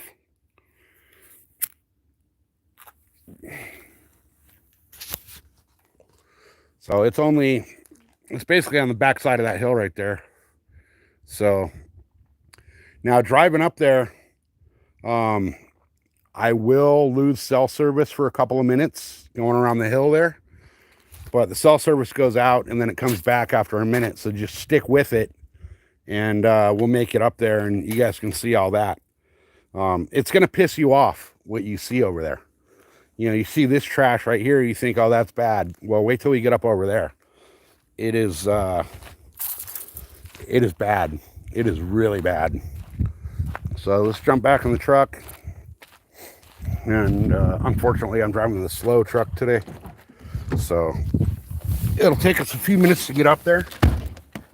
But let's go up there and check that out. So then, guys, do me a favor. Hit that like and that subscribe button. YouTube's telling me there's too many people watching this and I won't let more people in. Since I gotta have more people subscribe to let people in. So if you guys would hit that subscribe button, that would be freaking awesome. I'd really appreciate it. I'm actually working on right now putting effort into building up my channel. And my channel is basically mostly outdoor related. If you go through and watch some of my videos, you know, it's mostly hunting, fishing, dirt bikes, off-roading in the Jeep. But I am going to be doing a lot more stuff like this as well, where I'm out checking out the border. Eventually, I'm actually planning a trip to where I'm going to go into Mexico and check out the border from the Mexican side. That most likely will be on the dirt bike. Excuse me. And then I got a lot of cool stuff planned for this year that's coming out. I'm going to be doing, like I said, a lot more off-road stuff. I'm going to be doing a lot more of the stuff on the dirt bike, you know, fishing, hunting. But I'm also going to go check out cool spots in San Diego that most people will never see and will never know that are there. Like, for example, there's a place out here just kind of across the street from the place we're going to now. It's called the Desert View Tower. And I've actually never been there. I've been in San Diego my entire life. I've driven by the Desert View Tower probably 40 million times going out to the desert and back. But I've never actually stopped in. So I might actually stop in and check that out as well on the live. The view from up there is absolutely stellar. You can see all the way down into Mexico. You can see out to the Salton Sea. Look over the whole desert. It's pretty badass. I get the same view driving down the freeway, just not as elevated point like the Desert View Tower thing is. So, but I'll be doing stuff like that. I'll be checking out, like, I'm gonna go down probably next week or the week after, and there's a little desert museum down here I'm gonna go check out. Last week I went down and checked out a place in the desert. It's called the Sandbar. It's just a little spot underneath a bridge where us desert racers and desert riders kind of go out, and, you know, it's a great spot to stop and hang out and take a break while you're riding. But they've put up a whole bunch of off-road memorabilia under the bridge. Really cool little spot. So I'll be doing a lot of that, checking a bunch of that stuff out. My channel's gonna kind of be a combination this year of all of the outdoor stuff as well as some of the touristy things. And I'm not going to show you things like Old Town San Diego or, you know, the San Diego Bay or any of that kind of crap. I'm going to show you the stuff that people don't know about out here in San Diego County. We'll be out in Ocotillo Wells at some point. We'll be out at Glamis at the sand dunes. Like I said, we'll hit the Desert Museum out here. We'll hit the Anza Borrego Desert State Park. I do a lot of fishing in the state park up here in Cuyamaca. So we'll be checking all that out through the year on the YouTube. A lot of videos and a lot of live videos from these spots. So if that's something that interests you, hit that subscribe button and come along for the ride. It's going to be one hell of a 2025.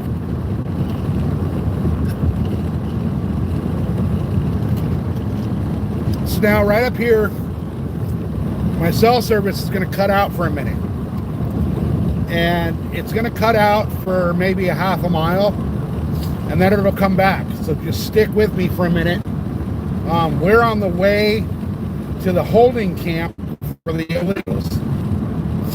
So you get to see the kind of bullshit that's going on with where they're holding the illegals before they bust them out and ship them all through the country. If we're lucky, we might actually see some people out there. I kind of doubt it because it's been, like I said, since January 20th, the border crossings have, no matter what the media tells you, border crossings has absolutely just fallen through the floor. You know, we were up to thousands of people a day, and we're down to hundreds right now. The media is not going to tell you about it, but the fact that I'm not telling you what I'm reading in the news or any of that, I'm actually showing you what I see on a daily basis. This is no bullshit, no spin. This is exactly how it is. The media can tell you what they want, but I'm out here showing you what the media won't show you. So I think it's right up here that I lose service for a minute, but it's only for a quick minute. So, and I may not lose service today, who knows? But if I do, just stick with me for a second.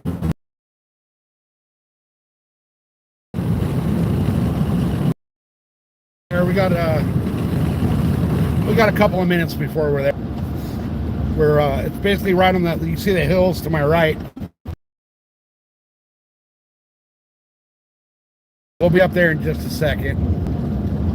I know for a fact I lose cell service right through here, but I'm not exactly sure what part of this road I lose service on. So once we get up here a little bit, we'll hit that. We'll do the same thing. We'll get out and we'll walk around, and I'll show you where the little holding camp is for the illegals that are crossing the border and kind of the conditions of it. And I guarantee you, as an American citizen, it's going to absolutely piss you off how trashed this area is. It's all just, you know, nothing but trash out here now. And this is what your tax dollars are paying for. So it should really piss everybody off. Now the border, we're still about the same distance from the border, but it goes behind these hills. You see, oh, there, see there when it cut out for a quick second. The hill to the right called Blue Angels Peak. Now last week on the back side of this hill, there was two hikers, one Canadian, one American. I don't know what the relationship or the dynamic of that is, but they were hiking together, and they were actually robbed and shot by the cartel right here at the back side of this hill. So now we're pulling in to this encampment. This right here is where they're staging all the illegal border crossers to hold them for the buses that's transporting them all over the United States.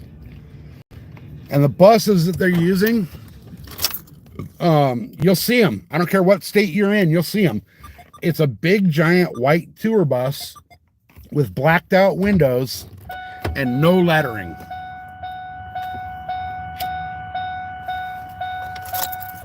So let's jump out and take a look at all this. It's gonna piss you off.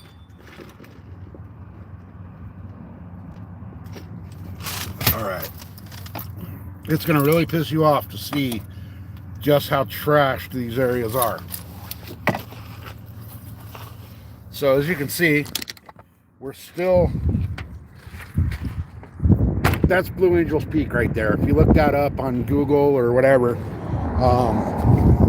you'll be able to check it out. But we're still only, even though we're off the border, we're still only 300-400 yards from the border. You go back up over this hill and that's the border again. I mean, there's the freeway right there. So we're not far off the freeway. But this is where they're holding everybody before they transport them. And just look at the amount of trash. So, you know, there's just trash everywhere. Big piles down there. Big piles of trash over there. We'll kind of walk this whole thing.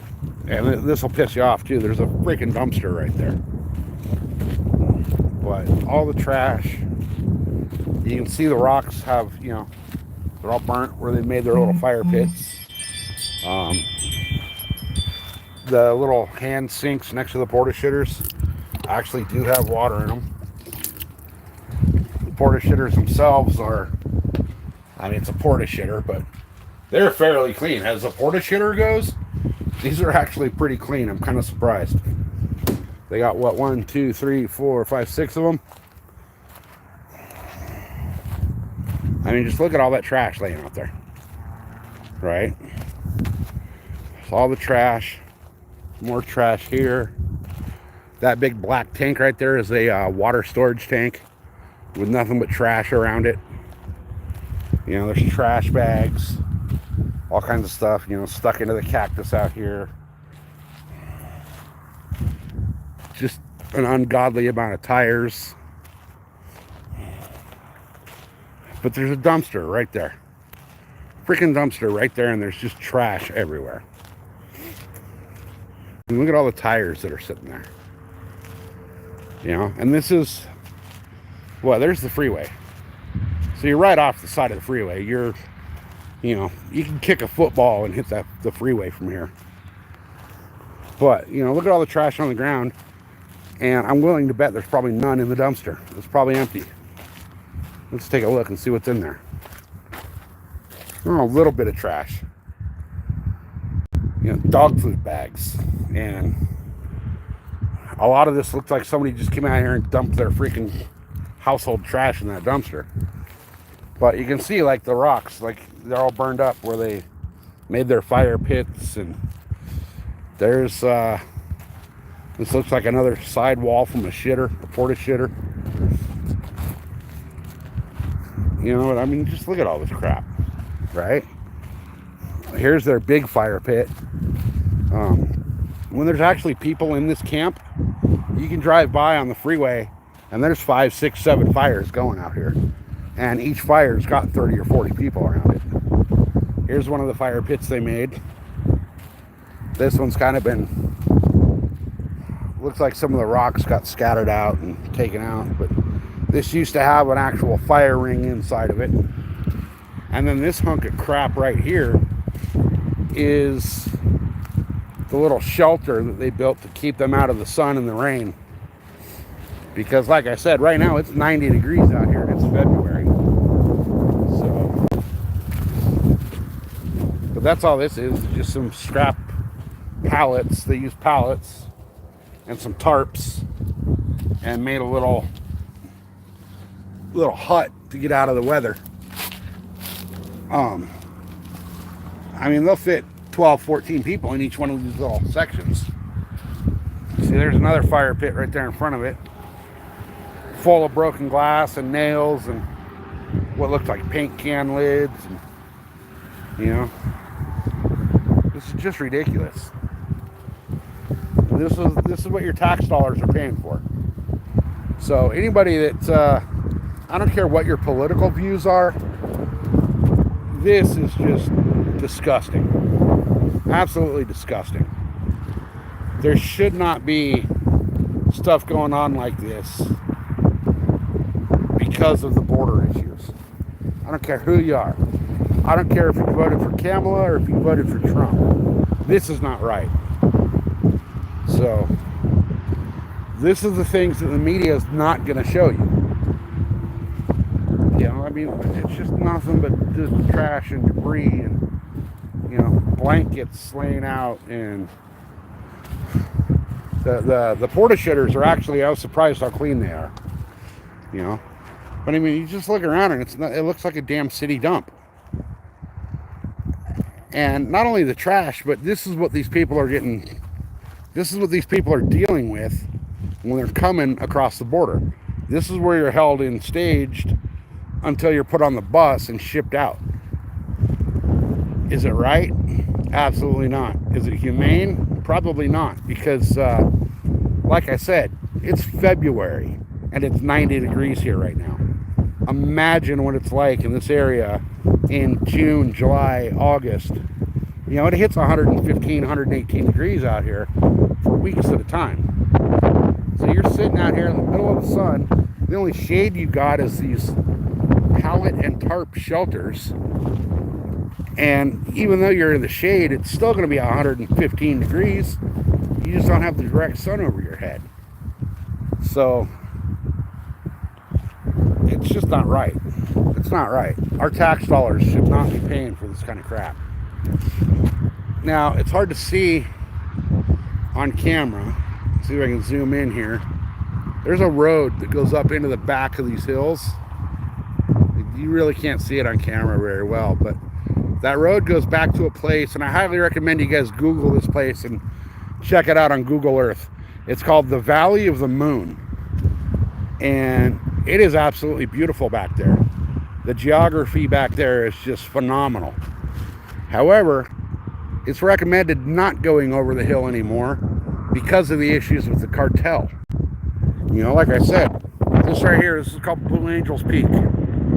And on the back side of Blue Angels Peak, last week, it was either last week or the week before, there was a cartel shooting.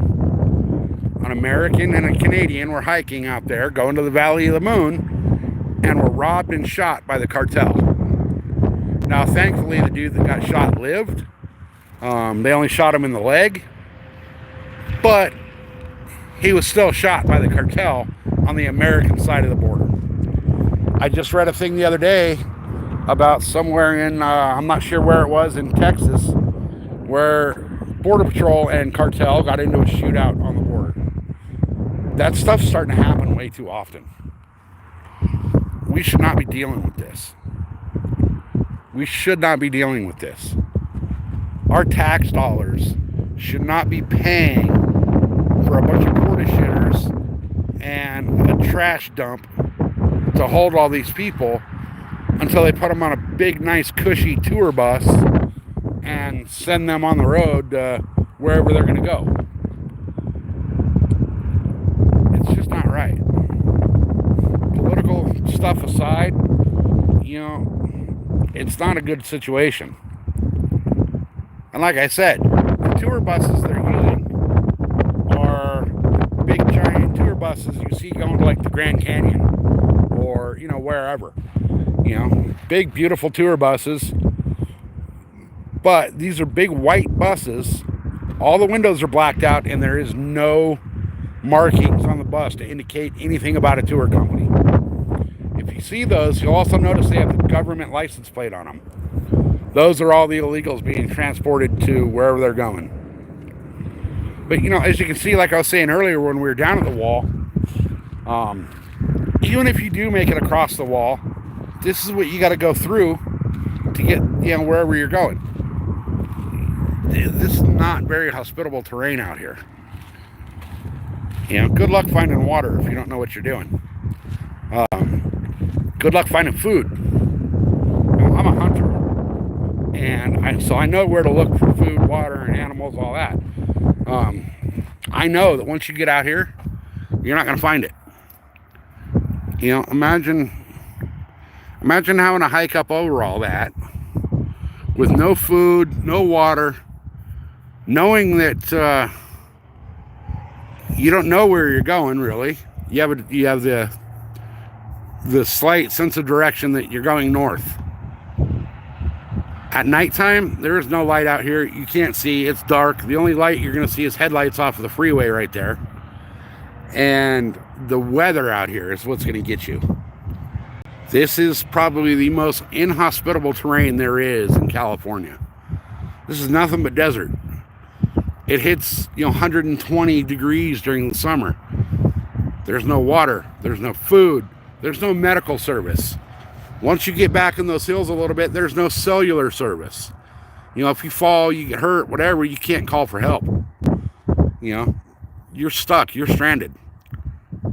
What the media doesn't tell you is how many people every year end up dead because of crossing stuff like this without the adequate supplies. You come through the desert, you die of dehydration, you get hurt, whatever. You break a leg. Imagine trying to climb up over that with a broken leg. You're not doing it. I don't care who you are, you're not doing it. You could be Bear Grylls, and you're not going to do it. With a broken leg, you're stuck out here. It's going to hit 115, 120 degrees. You don't have water. How long do you think you're going to last in an environment like this with an injured leg and no food or no water? You're done. You're absolutely done.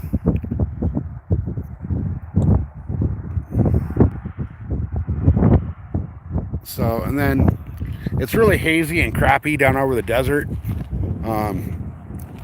I'd drive down there and show you guys some more stuff out there, but it's not worth it with all the haze and crap out there. But normally from right here you can see the Salton Sea, which is a whole nother issue in itself. Actually, I think Netflix has a really bitchin' documentary on the Salton Sea called Salton Sea, and it documents from its creation to its heydays back in the 40s and 50s when it was the go-to place for the Hollywood elite. It was like the best place they could go for, recreation, water skiing, fishing, hanging out in all the resorts, all the way to its end. Bitchin' documentary. I highly recommend checking it out. But guys, that's our border situation here. This is all the stuff the media is not going to show you. You're not going to turn on CNN, MSNBC, Fox News, your local news channel and see all this crap. They're going to hide that. They're going to tell you that it's not as bad as it is, and the whole border crisis is just, a made-up thing. As you can see, it's not. If it was a made-up thing, they wouldn't have these little encampments here, preset and staged to drop the illegals off before they deport them to Chicago or Boston or wherever they're transporting them. But, think about it like this. This is not that big of a spot, right? This is maybe a 2-acre area that's all trashed. But this is just one of hundreds along the border. Hundreds. Look at, they were putting out in the media the bridges in Texas where, they had all the people stage up under the bridge. Well, at least on the bridge you get shade. Out here you get nothing. You get some really cool views and a beautiful environment, but you got no shade, you got no water, you got none of that. You got none of that. So it just goes to show that, those of you that have been here since I was actually down at the border wall itself, you can really see what's going on. We got, I guess we'll call it lucky today, and did not see anybody crossing the border. But it's rare to come out here and not see somebody crossing. Or trying, or a group staging up on the Mexican side. So it's a daily thing with people crossing the border out here. Gavin Newsom, the scumbag governor of California, came out and was talking about the border for his little photo op. This is actually where he came, was to this little encampment. And the funny thing was, when they brought him out here, they cleaned it up. It looked nice. It looked clean. It looked like it was all humane. Like, the porta potties were all perfect and beautiful, and the little shelter looked all nice and beautiful. All the trash was picked up. They had tables and stuff set up where it looked like they were, giving these people food and drinks, and it was just one big party going on. Well, that was the media's version. Here's the reality. The reality is nothing what they're showing you in the media. So, it's just ridiculous. And think about that. That's your tax dollars that are paying for this stuff. There's 1, 2, 3, 4, 5, 6 porta potties and 2 little hand wash sinks sitting out there. Look it up on your local area. These things are not cheap to rent for a day. You know, and this is your tax dollars just sitting here accruing more debt by the day. You know, I mean, there is water out here. Well, this one, yeah, this one's got water in. Oh, this one's about empty. But there's water in there, right? So they got to pay somebody to come out and fill the water into these. They got to pay to come out and clean the porta potties. And which I will say, for a porta potty, these are pretty clean. You know, these are cleaner than you'll see at your local music festival or county fair or whatever. But these things are a couple $100 a day each to rent. And this is your tax dollars right here. Renting porta potties for people that shouldn't be here in the first place to just sit. Now, it's been a good 2-3 weeks since I've actually seen a group of people in this little encampment. And, you know, like I said, I'm only 5 miles from my house right now. So I drive by this thing a couple times a week. And for a long time there, up until it was about November when it started calming down right here. But there was days when I drive by here and there'd be 400 or 500 people staged up right here to, I won't call it deported. I'll call them being imported into places all through the country. You know, they wait for they'd sit out here, they'd get 3, 4, 5, 6, 7 tour buses full worth of people. They bring those 7 or whatever tour buses. They'd pile everybody onto the bus, and depending on which part of the country you were going, determined what bus you got on. And, you know, say you're going to Chicago, well, you're on bus number 1. You're going to New York, you're on bus number 3. And they would leave from right here, hop on those buses, and they take them just like any American citizen who was taking a Greyhound.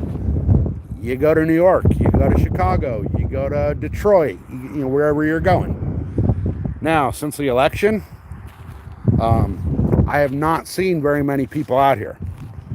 The biggest group I saw so far since November was probably 100 people out here. But like I said, before November, before the election, you would see groups of 400 to 600 people sitting out here waiting to be transported to wherever the hell it was they wanted to go.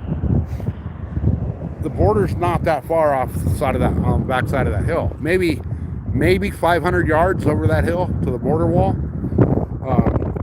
I mean, you guys saw it. I drove this road right here from the border wall to get here.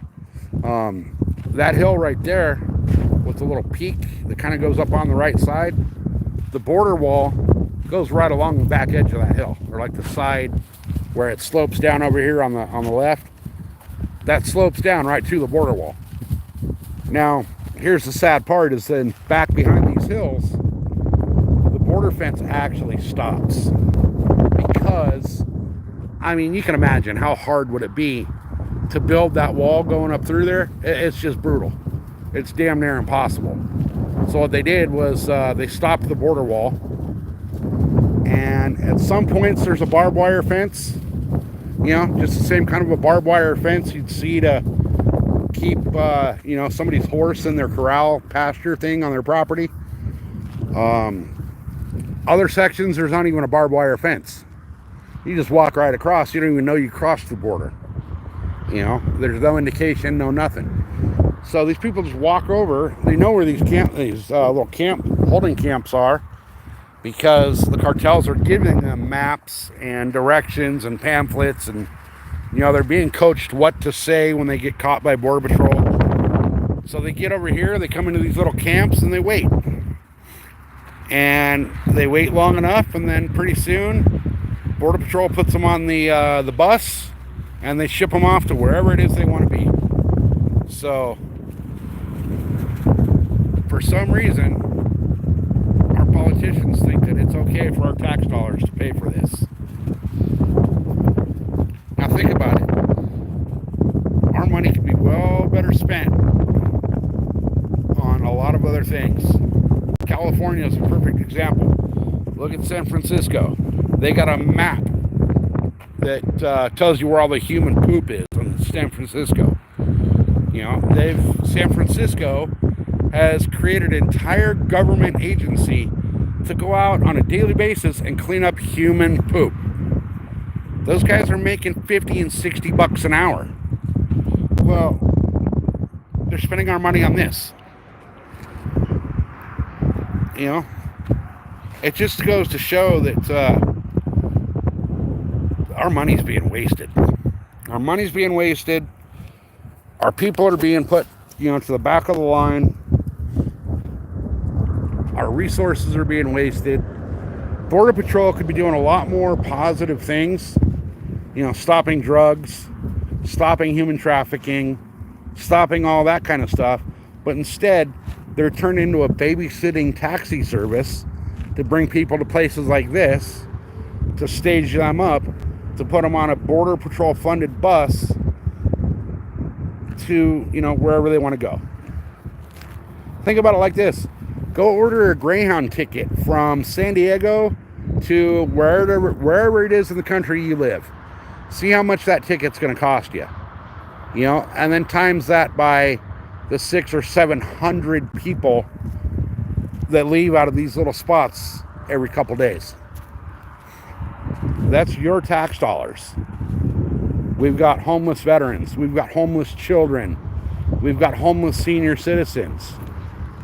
All of that money could be going to that. What's better to support than our homeless veterans, and our homeless children? And yes, Fish Penetrator, you were right. California has one of the largest economies in the world, yet we are in more debt than any other place in the world because of the way our finances are managed. Our homeless, like I was just saying, the homeless population out here is the highest in the country. We have spent billions of dollars on the homeless population out here, trying to, according to the government, curb the homelessness, and all it's done is increased homelessness. But it's things like this that our tax dollars are going to that really piss me off. We shouldn't be paying for this. You and I should not be working our asses off 5 days a week, 40 hours a week. Some of us working 40 and 60-hour weeks just to barely make ends meet, and our tax dollars are going to this. This could be going to our veterans. This could be going to the kids that are homeless. This could be going to our schools. Homeless programs, school programs, you name it. Therapy programs for those homeless vets that are suffering from PTSD from all of the insane amounts of shit that you and I will never understand that they went through overseas. People look at them and say, oh, you're just, whatever, you're a homeless vet, it's your own fault. No, it's not. You don't understand what those dudes went through. You don't understand what they're still going through. Talk to a Vietnam vet. Ask them how they feel to this day. They still have nightmares. They still have that just inner demon that they're fighting with on a daily basis because of what they went through. Those are where our tax dollars should be going, is to helping those that helped us and that put their life on the line for their fellow Americans. And this is where it's being spent. Yeah, if you served in Kosovo and Iraq, you know exactly what I mean when I talk about the inner demons that our military vets are going through that none of us will ever understand. There's things that go through our minds that people will never understand, will never relate to, and never even want to understand. Half of it you don't even want to know about. That's why if you talk to a lot of military veterans that were combat veterans, they don't want to talk about it. If you ask them how they feel about the way things are going on back home, stateside, and how our tax dollars are being spent, they're just going to get upset. And it's because the things they've been through and what they've seen. But instead, we're focused on helping people that come over here illegally and want to exploit the services that should be going to our veterans, our homeless, our senior citizens, our kids.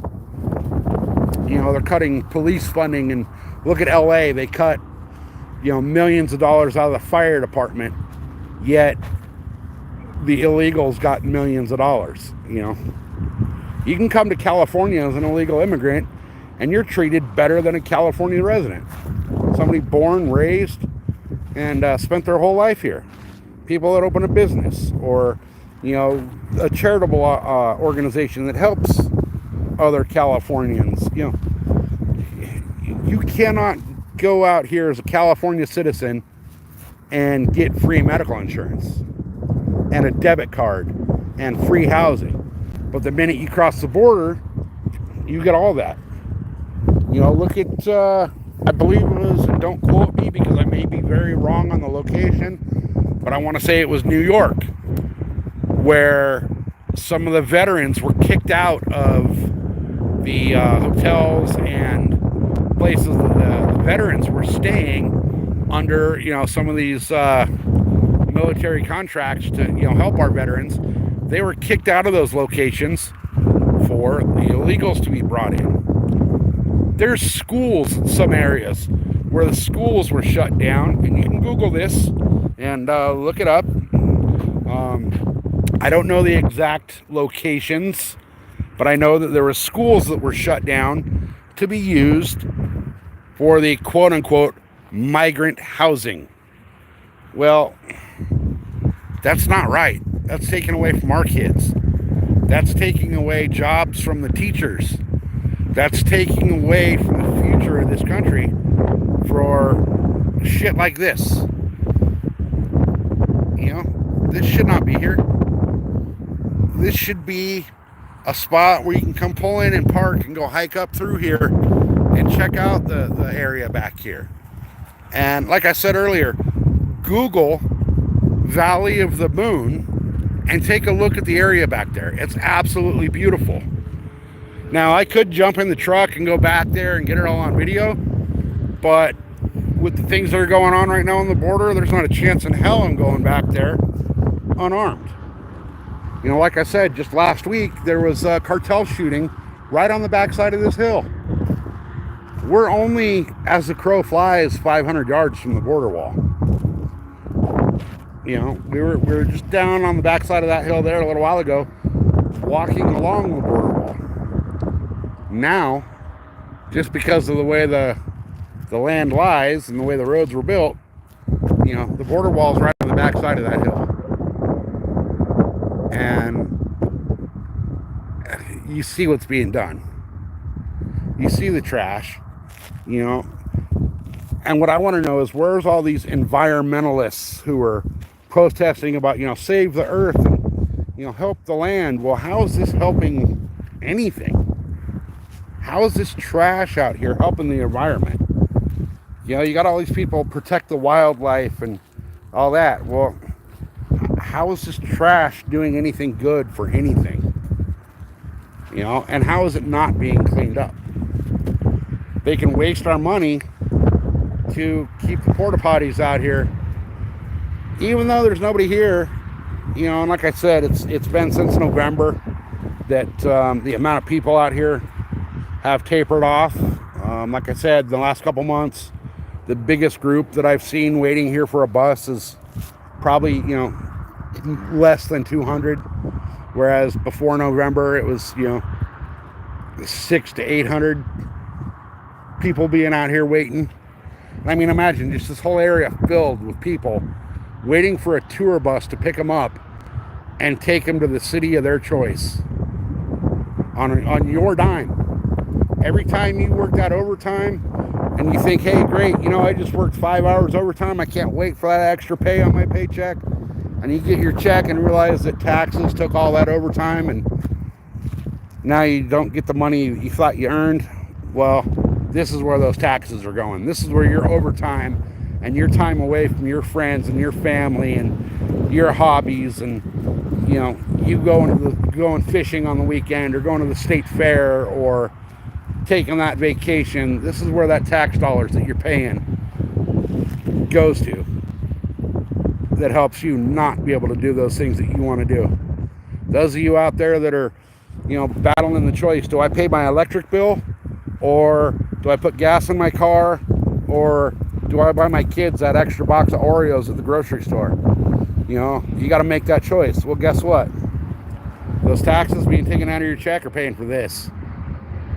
How fair is that to you, who's out there busting your ass 40, 50, 60, some people 70 hours a week to barely make your mortgage or your rent and buy, you know, be able to buy groceries and, you know, take your kids out to freaking, you know, the zoo or whatever.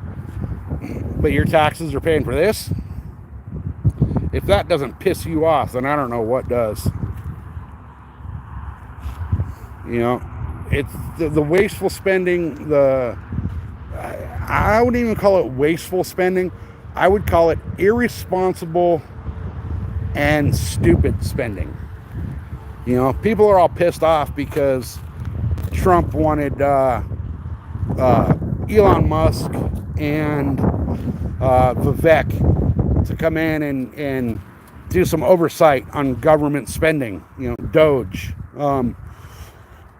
I'm not a big fan of Vivek. I think he's a freaking snake oil salesman, but we're not going to get into that.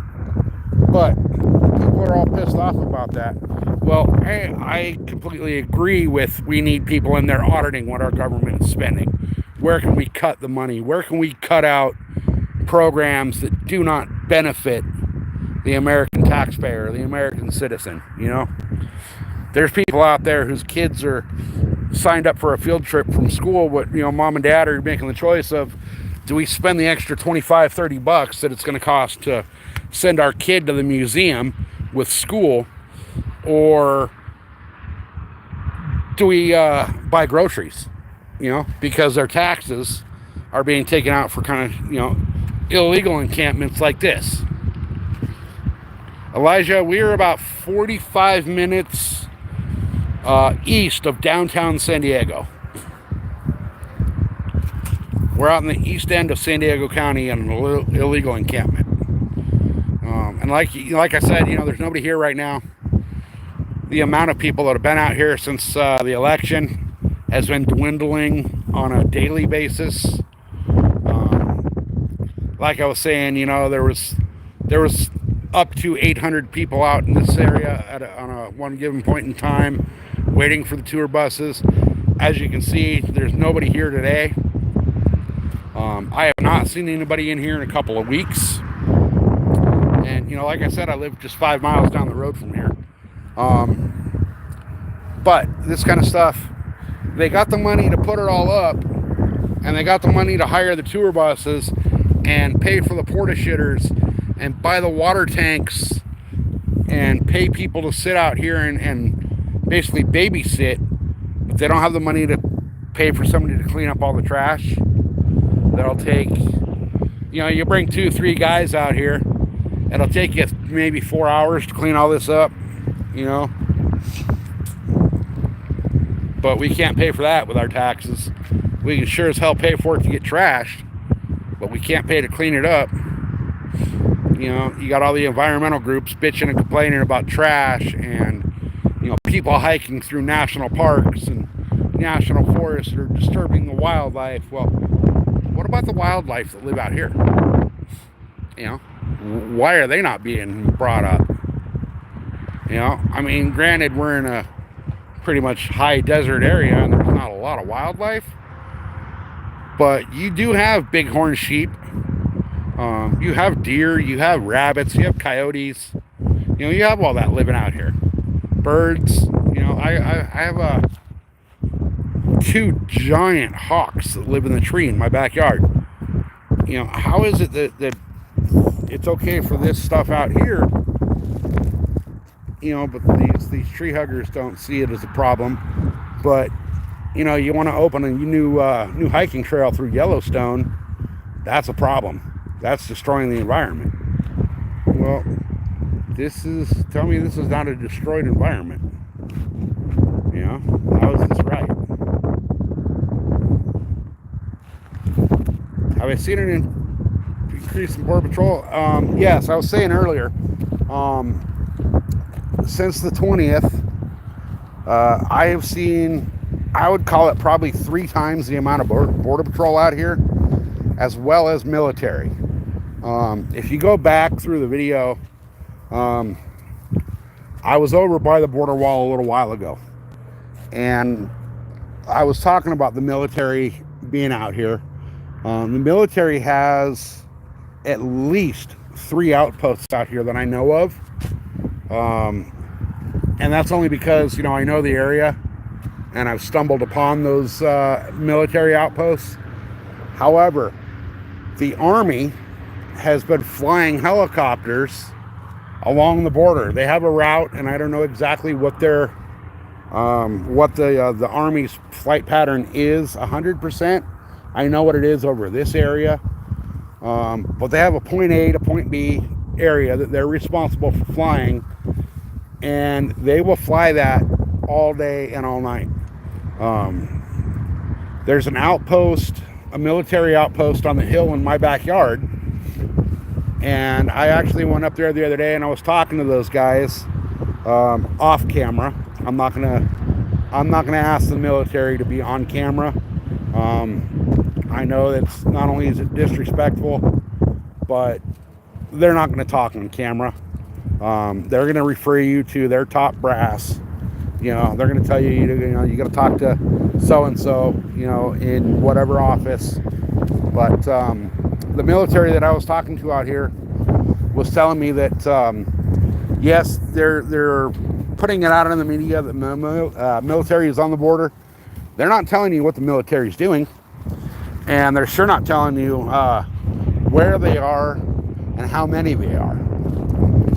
From what I was told, there is a great number, and I will quote the guy that I talked to. There is a shitload of us out here now that are active duty, that are stationed along the border. They all have different roles. Some of them are purely, you know, observation. They're out here on the spotting scopes and the binoculars, just looking, watching the border, you know, reporting into Border Patrol that, hey, we see, you know, Sector 1 has a group coming up, you know, X amount of yards down the border. You know, over here in Sector 2, we don't see anything. Others are actually out working with Border Patrol to help Border Patrol catch, round up, and arrest these guys. You know, Jess, you're correct. Mexico does have military on the border as well. As a matter of fact, right here behind the power lines there, where the border actually ends, or the border wall actually ends. I was riding down there on the dirt bike the other day, and on the Mexican side is a big military camp, and then about 10 miles west of here is another Mexican military camp. It's not as big as the one over here, but yes, there are definitely Mexican military on this side of the border, or on the border. I wasn't able to speak to them because they wouldn't talk to me. I tried to get them to talk to me. They wouldn't talk to me. They just told me that if we have questions, call the Mexican government. They wouldn't even tell me who to call in the Mexican government. But they said they're not allowed to talk, which I'll respect that right of theirs. You know, I don't care that the fact that they're military in Mexico. They are military, and for that reason, they do have my respect. You know, not everybody is able to just go up and be that person that joins the military. It doesn't matter what country you're in.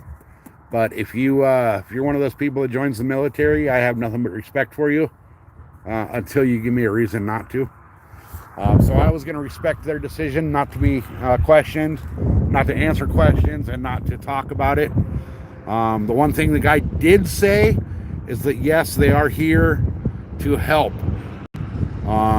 He did say that they do work together on both sides of the border, along the border wall to help each other. He wouldn't say what extent of help they're giving each other, but the fact that Mexico now has military on their, what would be the northern border for Mexico, that says a lot, because these military camps that I'm seeing pop up out here have only been popping up in the last 2 weeks, and we all know what's happened in the last 2 weeks on this side of the border. So and like I've been saying a lot, since November, the amount of people that I see out here has been dropping rapidly. Today, there's nobody here. Luckily, there's nobody at this thing today. Now, Eagle, cheers, fucker. Good to see you here. We're at an illegal staging area out here on the border. We're about 500 yards as the crow flies from the border. Right on the back side of this hill is the border wall. This is also where, if you Google it, last week, it was last week or the end of the week before that, there was an American and a Canadian hiker that were shot and robbed by one of the cartels. I don't know which cartel it was, but it was one of the Mexican cartels shot 2 hikers out here and robbed them. And we're about 5 miles from my house, if that.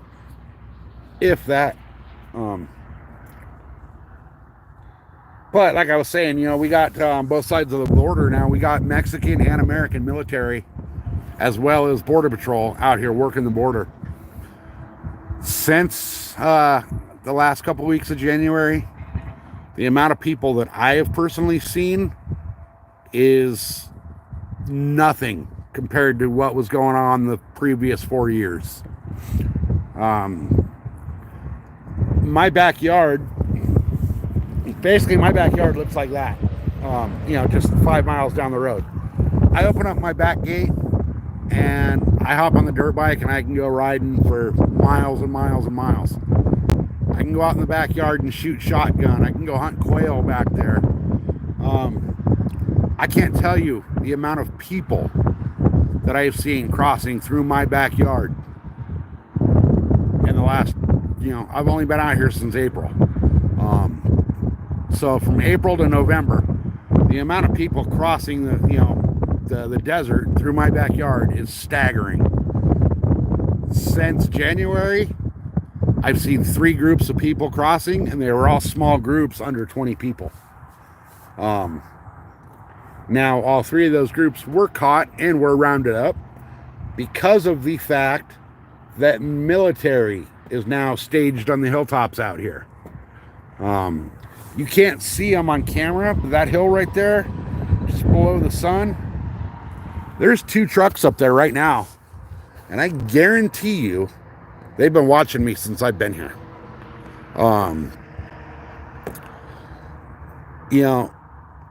I understand why they're up there. I understand what they're doing, and I respect what they're doing. But the fact that, even out here in the middle of fucking nowhere, I mean, look around. There ain't shit. There ain't shit out here. The nearest, let's put it in terms that every American can understand. The nearest Walmart to me is an hour and 20 minutes that way. So there ain't shit.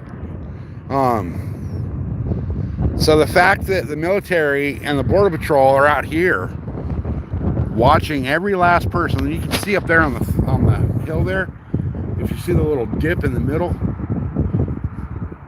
up under that tower, there's military up there. They got a big spotting scope up there they use to watch the border. But the fact that, we're out here in this environment, this far away from the general population of the city, and you're still on camera, that says a lot. Because, they say every time you leave your house, you're on camera over 150 times a day, no matter where you go. Well, think about it. you wouldn't expect to be on camera out here. This is the kind of place that you think you can come, hide your crime. You're probably on camera more out here than you are in the damn freaking shopping mall. And a lot of the cameras out here have a rifle behind it. So it's kind of sad that it's come to this point. But at the same point, it's kind of good to know that this is going on out here, that there is this much border and military presence. Ghost Monkey, how the hell did you know that? I'm very curious. How the hell did you know where this is at? But yes, you are completely right. This is the illegal encampment outside of Huacumba, which is it's about an hour's drive from downtown San Diego. Oh, you're local out here then. Okay. You're local out here. So nice. I ride and I take the Jeep out here quite a bit as well. I just live 10 minutes down the road from here. So you know a lot of these trails that I know of, and you probably know just as well as I do how much Border Patrol and how much military is out here lately. There's a hill. We can't really see it. It's behind this hill right there with a truck going by. But it's a big flat top mesa. And there's Border Patrol up there that have some telescopes and spotting scopes that will blow your fucking mind just how extremely powerful they are. They're up on these hilltops and they're looking 15, 18 miles into Mexico like it's, 5 feet away.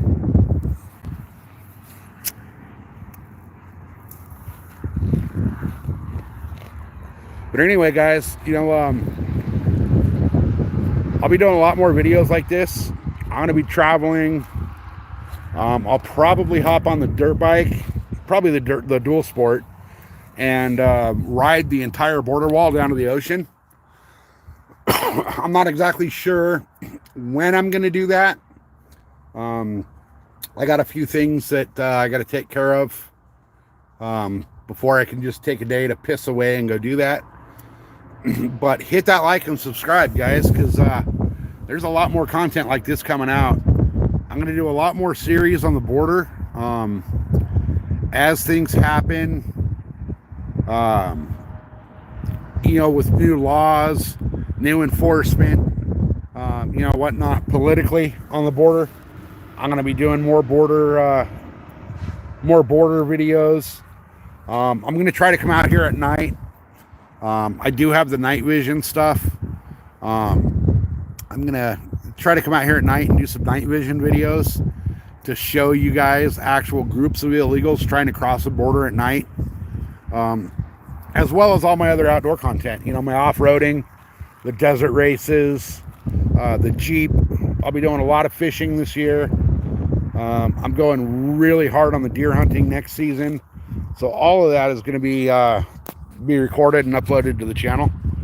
So hit that like and subscribe and follow along for all this, because you guys are going to get to see through my videos, you're going to get to see the reality of what the media refuses to show you. You're not going to see this in the news. Gavin Nutsack came out here and did his little photo op for the media at this very spot right here. But before he got here, they cleaned all this up. They had, tables and all kinds of shit. They had easy ups, and, they made it look like a damn, it looked like a freaking book signing with, food, drinks, and music going on out here, for the cameras when Gavin Nutsack was out here. But this is the reality of what it looks like when, there is no media press conference from our stupid ass governor who, is telling these illegals, come to California, we're going to protect you. Well, the minute he left, it went right back to this trash pit hunk of crap that it is. So I'll be showing you guys the stuff the media is not. And I'm not a media platform. My channel will not be, media based or politically based, but you're going to see the reality of the shit that I see on a daily basis. I do a lot of riding on the dirt bike across the freeway there. I ride straight from the house. I open my garage door, hop on the bike, and I ride back into those hills quite a bit. And the amount of crap that you see back there is amazing. The trash. I was back there last week. We stumbled up on a big pile of used needles out in the middle of freaking nowhere. Used needles, trash, fire pits, just all kinds of stuff. And 95% of that is from the illegal border crossings. So, like I said, though, like and subscribe and follow along for a lot of this because, outside of the hunting and the fishing and the off-roading that I do on my channel, I'm going to be doing a lot more on the border. It's the border wall from my front door is a 5-minute walk. So there's no reason for me not to be doing more stories about the border, showing you guys the reality of what's going on, what's really happening, how many are really crossing. And like I said, since November, the amount of people crossing has just dropped through the floor.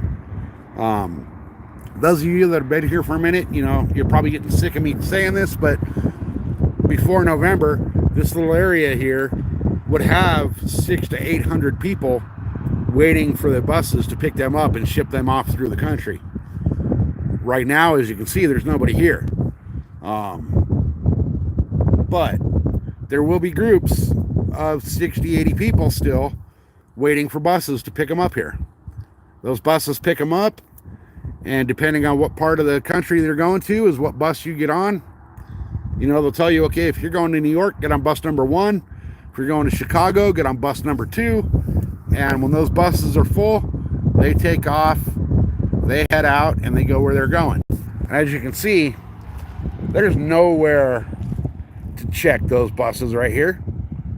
The next town going that direction, we're looking east. The next town or city or anything like that going east is an hour and 10 minutes away. Going back that way to the west, the outskirts of San Diego are an hour and 20 minutes away. So, an hour and 20 minutes each direction, there's nothing. There's absolutely nothing. There's a couple of little, very small rural communities with, 500, 600, 700 people that live in those communities. Mine being one of them. I think we have 700 now in our community. But who's going to notice these buses? They're in the middle of freaking nowhere. And by the time they hit the next city going east, they're on the freeway. They've been on the freeway for an hour. Nobody's going to question in that bus where it came from. You going that way back into San Diego, nobody's going to question where that bus came from coming into San Diego.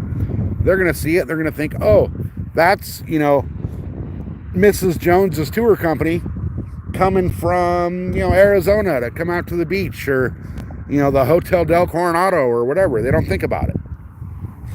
So this is a perfect area where you have absolutely zero oversight of where these buses are going to from here. You have 2 directions you can go. You get on the freeway right there. I don't know if I can zoom in and you guys can see it, but there's the freeway on-ramp right there. And then you go under the bridge, and the other freeway on-ramp to go west is right over there. So you get on the freeway here and nobody even knows. There's no oversight. There's nobody to stop you. There's nobody to question you. And by the time you get to a town, nobody's even going to look at you twice because you're just another tour bus traveling down the freeway in the middle of nowhere. So, anyway, guys, hit that subscribe button. Take the ride along with me this year for the stuff I'm going to be showing you. I'm getting ready to do some work on this truck. Obviously, you got to paint it because, you know, Ford is, you know, known for their great paint quality. But, you know, I'll be doing stuff on the truck, on the live. I'll be doing a lot of off-roading, a lot of hunting, a lot of fishing. And now that I know you guys are into it and checking out the borders, I'll be doing a lot more videos about the border. I was hoping to see a Border Patrol agent today that would stop and talk to me. I saw one. I don't know his name. I know his face. He works out here on a regular basis. He saw me, recognized me, and just kept on going. He didn't stop, which I kind of figured he would stop. But, you know, being that I live in this little tiny town and Border Patrol knows every person and every vehicle in this town, he saw me, realized I was a local, and just kept on going. But I would love to be able to come out here and talk to the Border Patrol on a live video and just let you hear it straight from them, how things have been going on the border the past 4 years up until the past 2 weeks. Because from what they've told me off camera, their job in the last couple of weeks has got a lot less stressful, a lot more laid back, and a lot easier.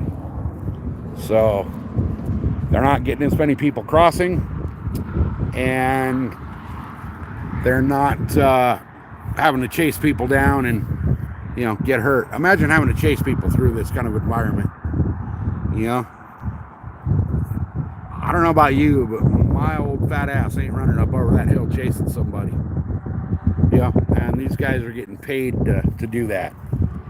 So think what you will about Border Patrol, think what you will about ICE, but think about it like this. Your tax dollars are going to this kind of shit. When we have homeless veterans and homeless children that don't know if and when they're going to get their next meal, or something as simple as a damn hot shower. But this is where your tax dollars are going. Think about that. If that doesn't piss you off, then there's problems. Those porta shitters are not cheap to rent. And they're just sitting here unused, and your money is paying for that. All this trash out here, it's all you that are environmentalists. Look at all the trash. You know, how is that right? How is that right? How is that respecting the environment and the wildlife? You know, California talks about wanting to ban gas-powered cars in the name of the environment.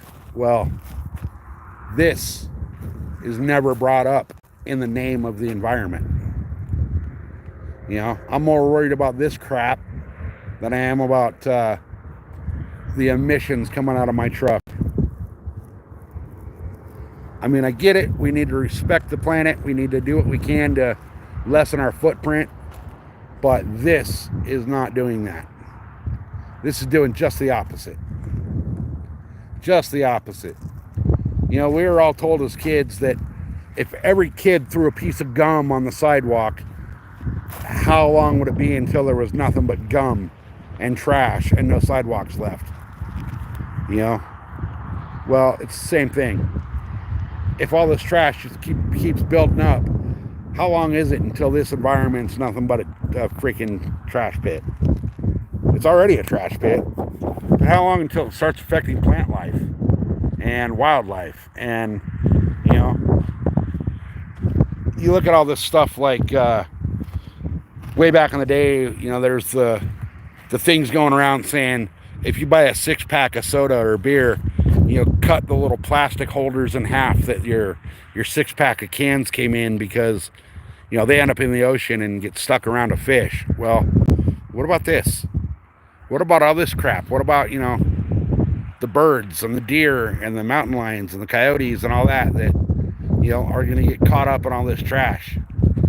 Everybody's seen the cutesy little videos of, you know, on YouTube of like, oh, the little bear cub got his head stuck in a pickle jar, you know, trying to look for pickles in the pickle jar or whatever. That's reality. That comes from people like you and me throwing our crap out here and just letting it sit. You know, that poor little raccoon didn't get his head stuck in the peanut butter jar because somebody was responsible. They did it, you know, it happened because shit like this. And I'm by no means a tree hugging environmentalist. My belief is that you should respect your environment.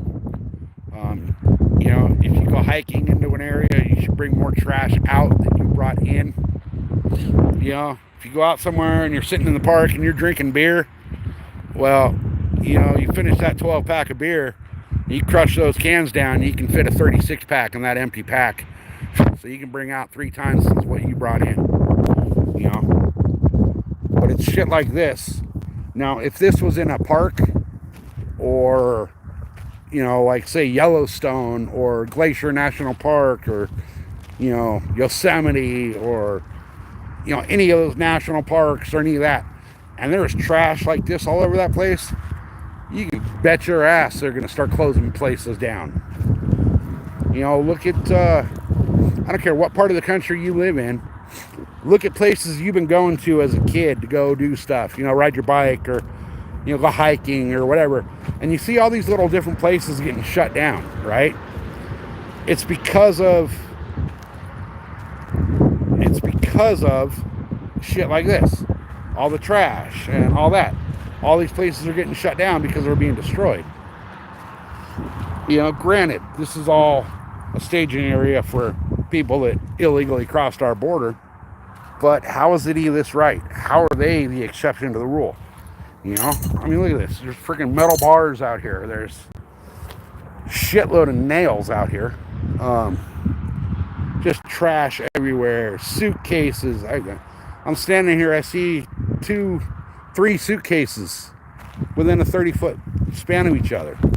You know, this one's got, what, beer cans and shit in it. You know? I mean, come on.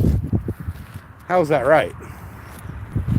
You know, here's another little bag, which actually at one point was probably a nice little backpack. But you know, look at this. It's like in the plants. You get trash up in the plants. And like I said, I'm no freaking tree hugging environmentalist, but things like that, you know, a freaking lid off of a can, how is that good for the environment? You know? I mean, just look at all this. It's ridiculous. It's absolutely ridiculous. And this is your tax dollars at work. I'm curious. Yeah, there's water in there. So that whole thing is full of water that your tax dollars paid for. Actually, it feels really nice. You know, there's what, 1, 2, 3, 4, 5, 6 spigots on that thing to fill up the water for the illegals. You know, your tax dollars paid for that. But your tax dollars aren't going to pay for the freaking military vet that's homeless. No, they can just go fuck off, right? So, you know, why are we paying for this kind of shit when we have Americans that are suffering?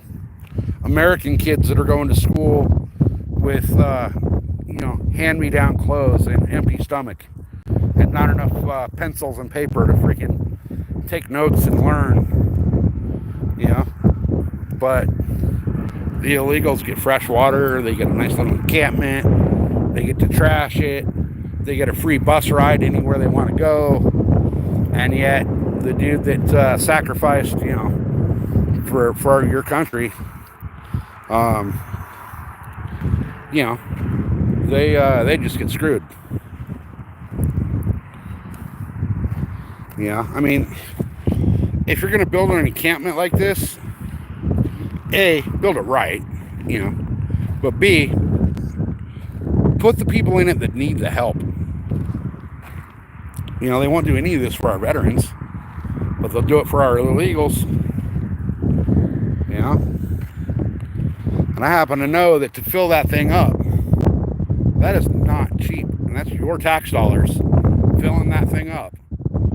You know, they're paying for the water, they're paying for the delivery, they're paying for the delivery guy's time. You know, they about to buy the tank. You know, just all the money that goes into that. You know, that could have gone to a homeless vet that needs the help, not somebody that crossed the border illegally that just wants to trash it. You know, so that's the part that pisses me off. That's what really pisses me off. All this money could be going to our veterans and our homeless children and, you know, our senior citizens that are barely making ends meet, that can barely, you know, buy food. You know, that's where our money needs to be spent. Not this shit. Not this shit. I mean, yeah, I get it. We're 500 yards from the border, and they're trying to keep these people from just, you know, running amok and coming across the border and doing what they want. But the last 4 years, it's exactly what they've been helping them to do.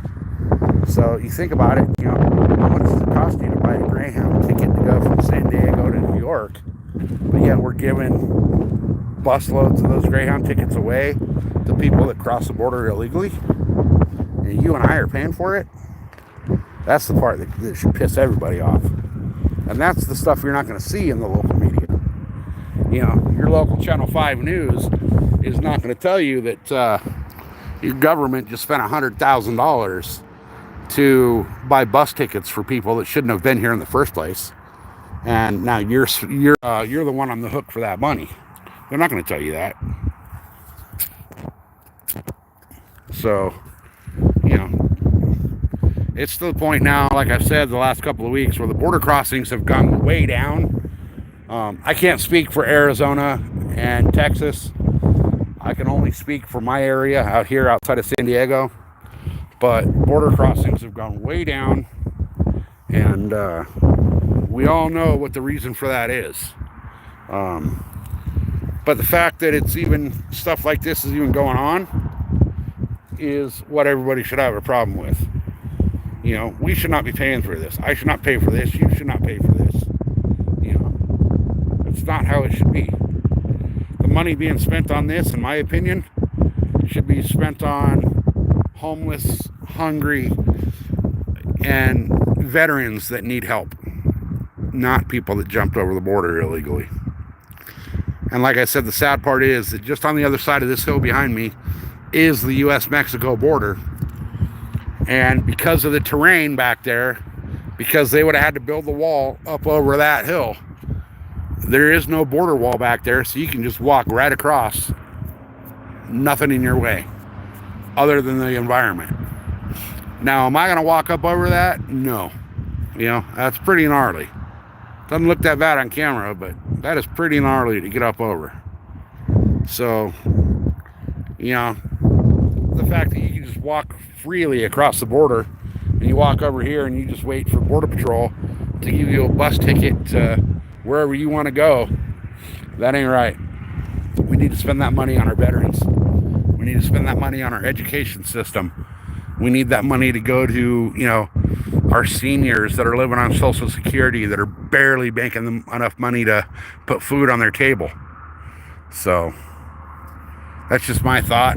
You know, I'm gonna end it there on that. But like I said, you guys, hit that like and subscribe and follow along, because I'm gonna be doing a lot more video out here on the border. I'm, like I said, in the next couple weeks, I'm gonna strap the GoPro onto the helmet, hop on the motorcycle, and ride the border wall from here all the way to the ocean and back.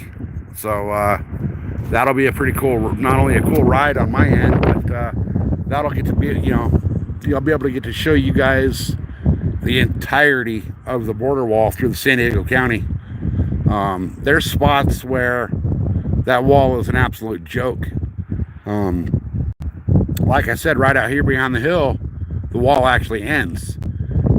Farther west, closer to San Diego, there will be spots where there's an old, there's like a creek bed that runs through. And rather than dropping the border wall down into the creek bed, they just ran it across the top. So that they kept the top of the wall even. And, you know, you can drive a truck underneath the wall at some points. So we'll be checking those out.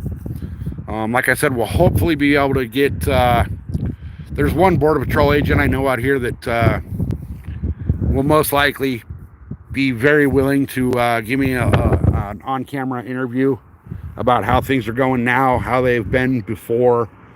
So, you know, I'll be bringing all that to you guys. You know, no bullshit, no spin, just straight up fact of what's really going on, that the media is not going to tell you about. Like I said, Gavin Nutsack was out here at this very spot, and they had easy ups, they had tables full of food, and, you know, it looked like a goddamn party going on out here. That's not the reality.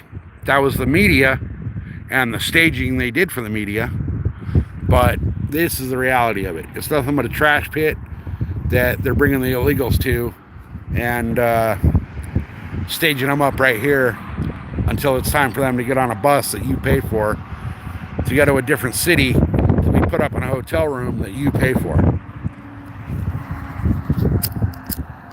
So anyway, guys, on that note, I'm gonna jump out of here. I got a whole bunch of stuff I got to take care of at the house today. I've been out here for a little over 2 hours, kind of avoiding, you know, responsibility at home. So I'm gonna go home and actually, you know, do the things I got to do around the house. And like I said, hit that like and that subscribe. And in the next few days, I'm gonna be doing that ride along the border wall, all the way down to the ocean. So you guys will see the border wall from end to end in San Diego County. The county line is just the end of the San Diego County line is just right over there over the horizon, where you see the power lines out there at the very end. Once you drop down the hillside back there, you're no longer in San Diego. So I will do that border ride from end to end and show you guys the entirety of the border wall going from one end to the other in San Diego County. So anyway, guys, again, I appreciate everybody being here. I hope that I was able to give you some insight, and you guys were actually able to see what is really going on as opposed to what the media says. And you know, again, thank you for being here. Hit that like button, hit that subscribe button, and sit back and enjoy 2025. It's going to be one hell of a year, and we're going to be doing some really cool shit this year. So again, guys, thank you, and we'll see you on the next one.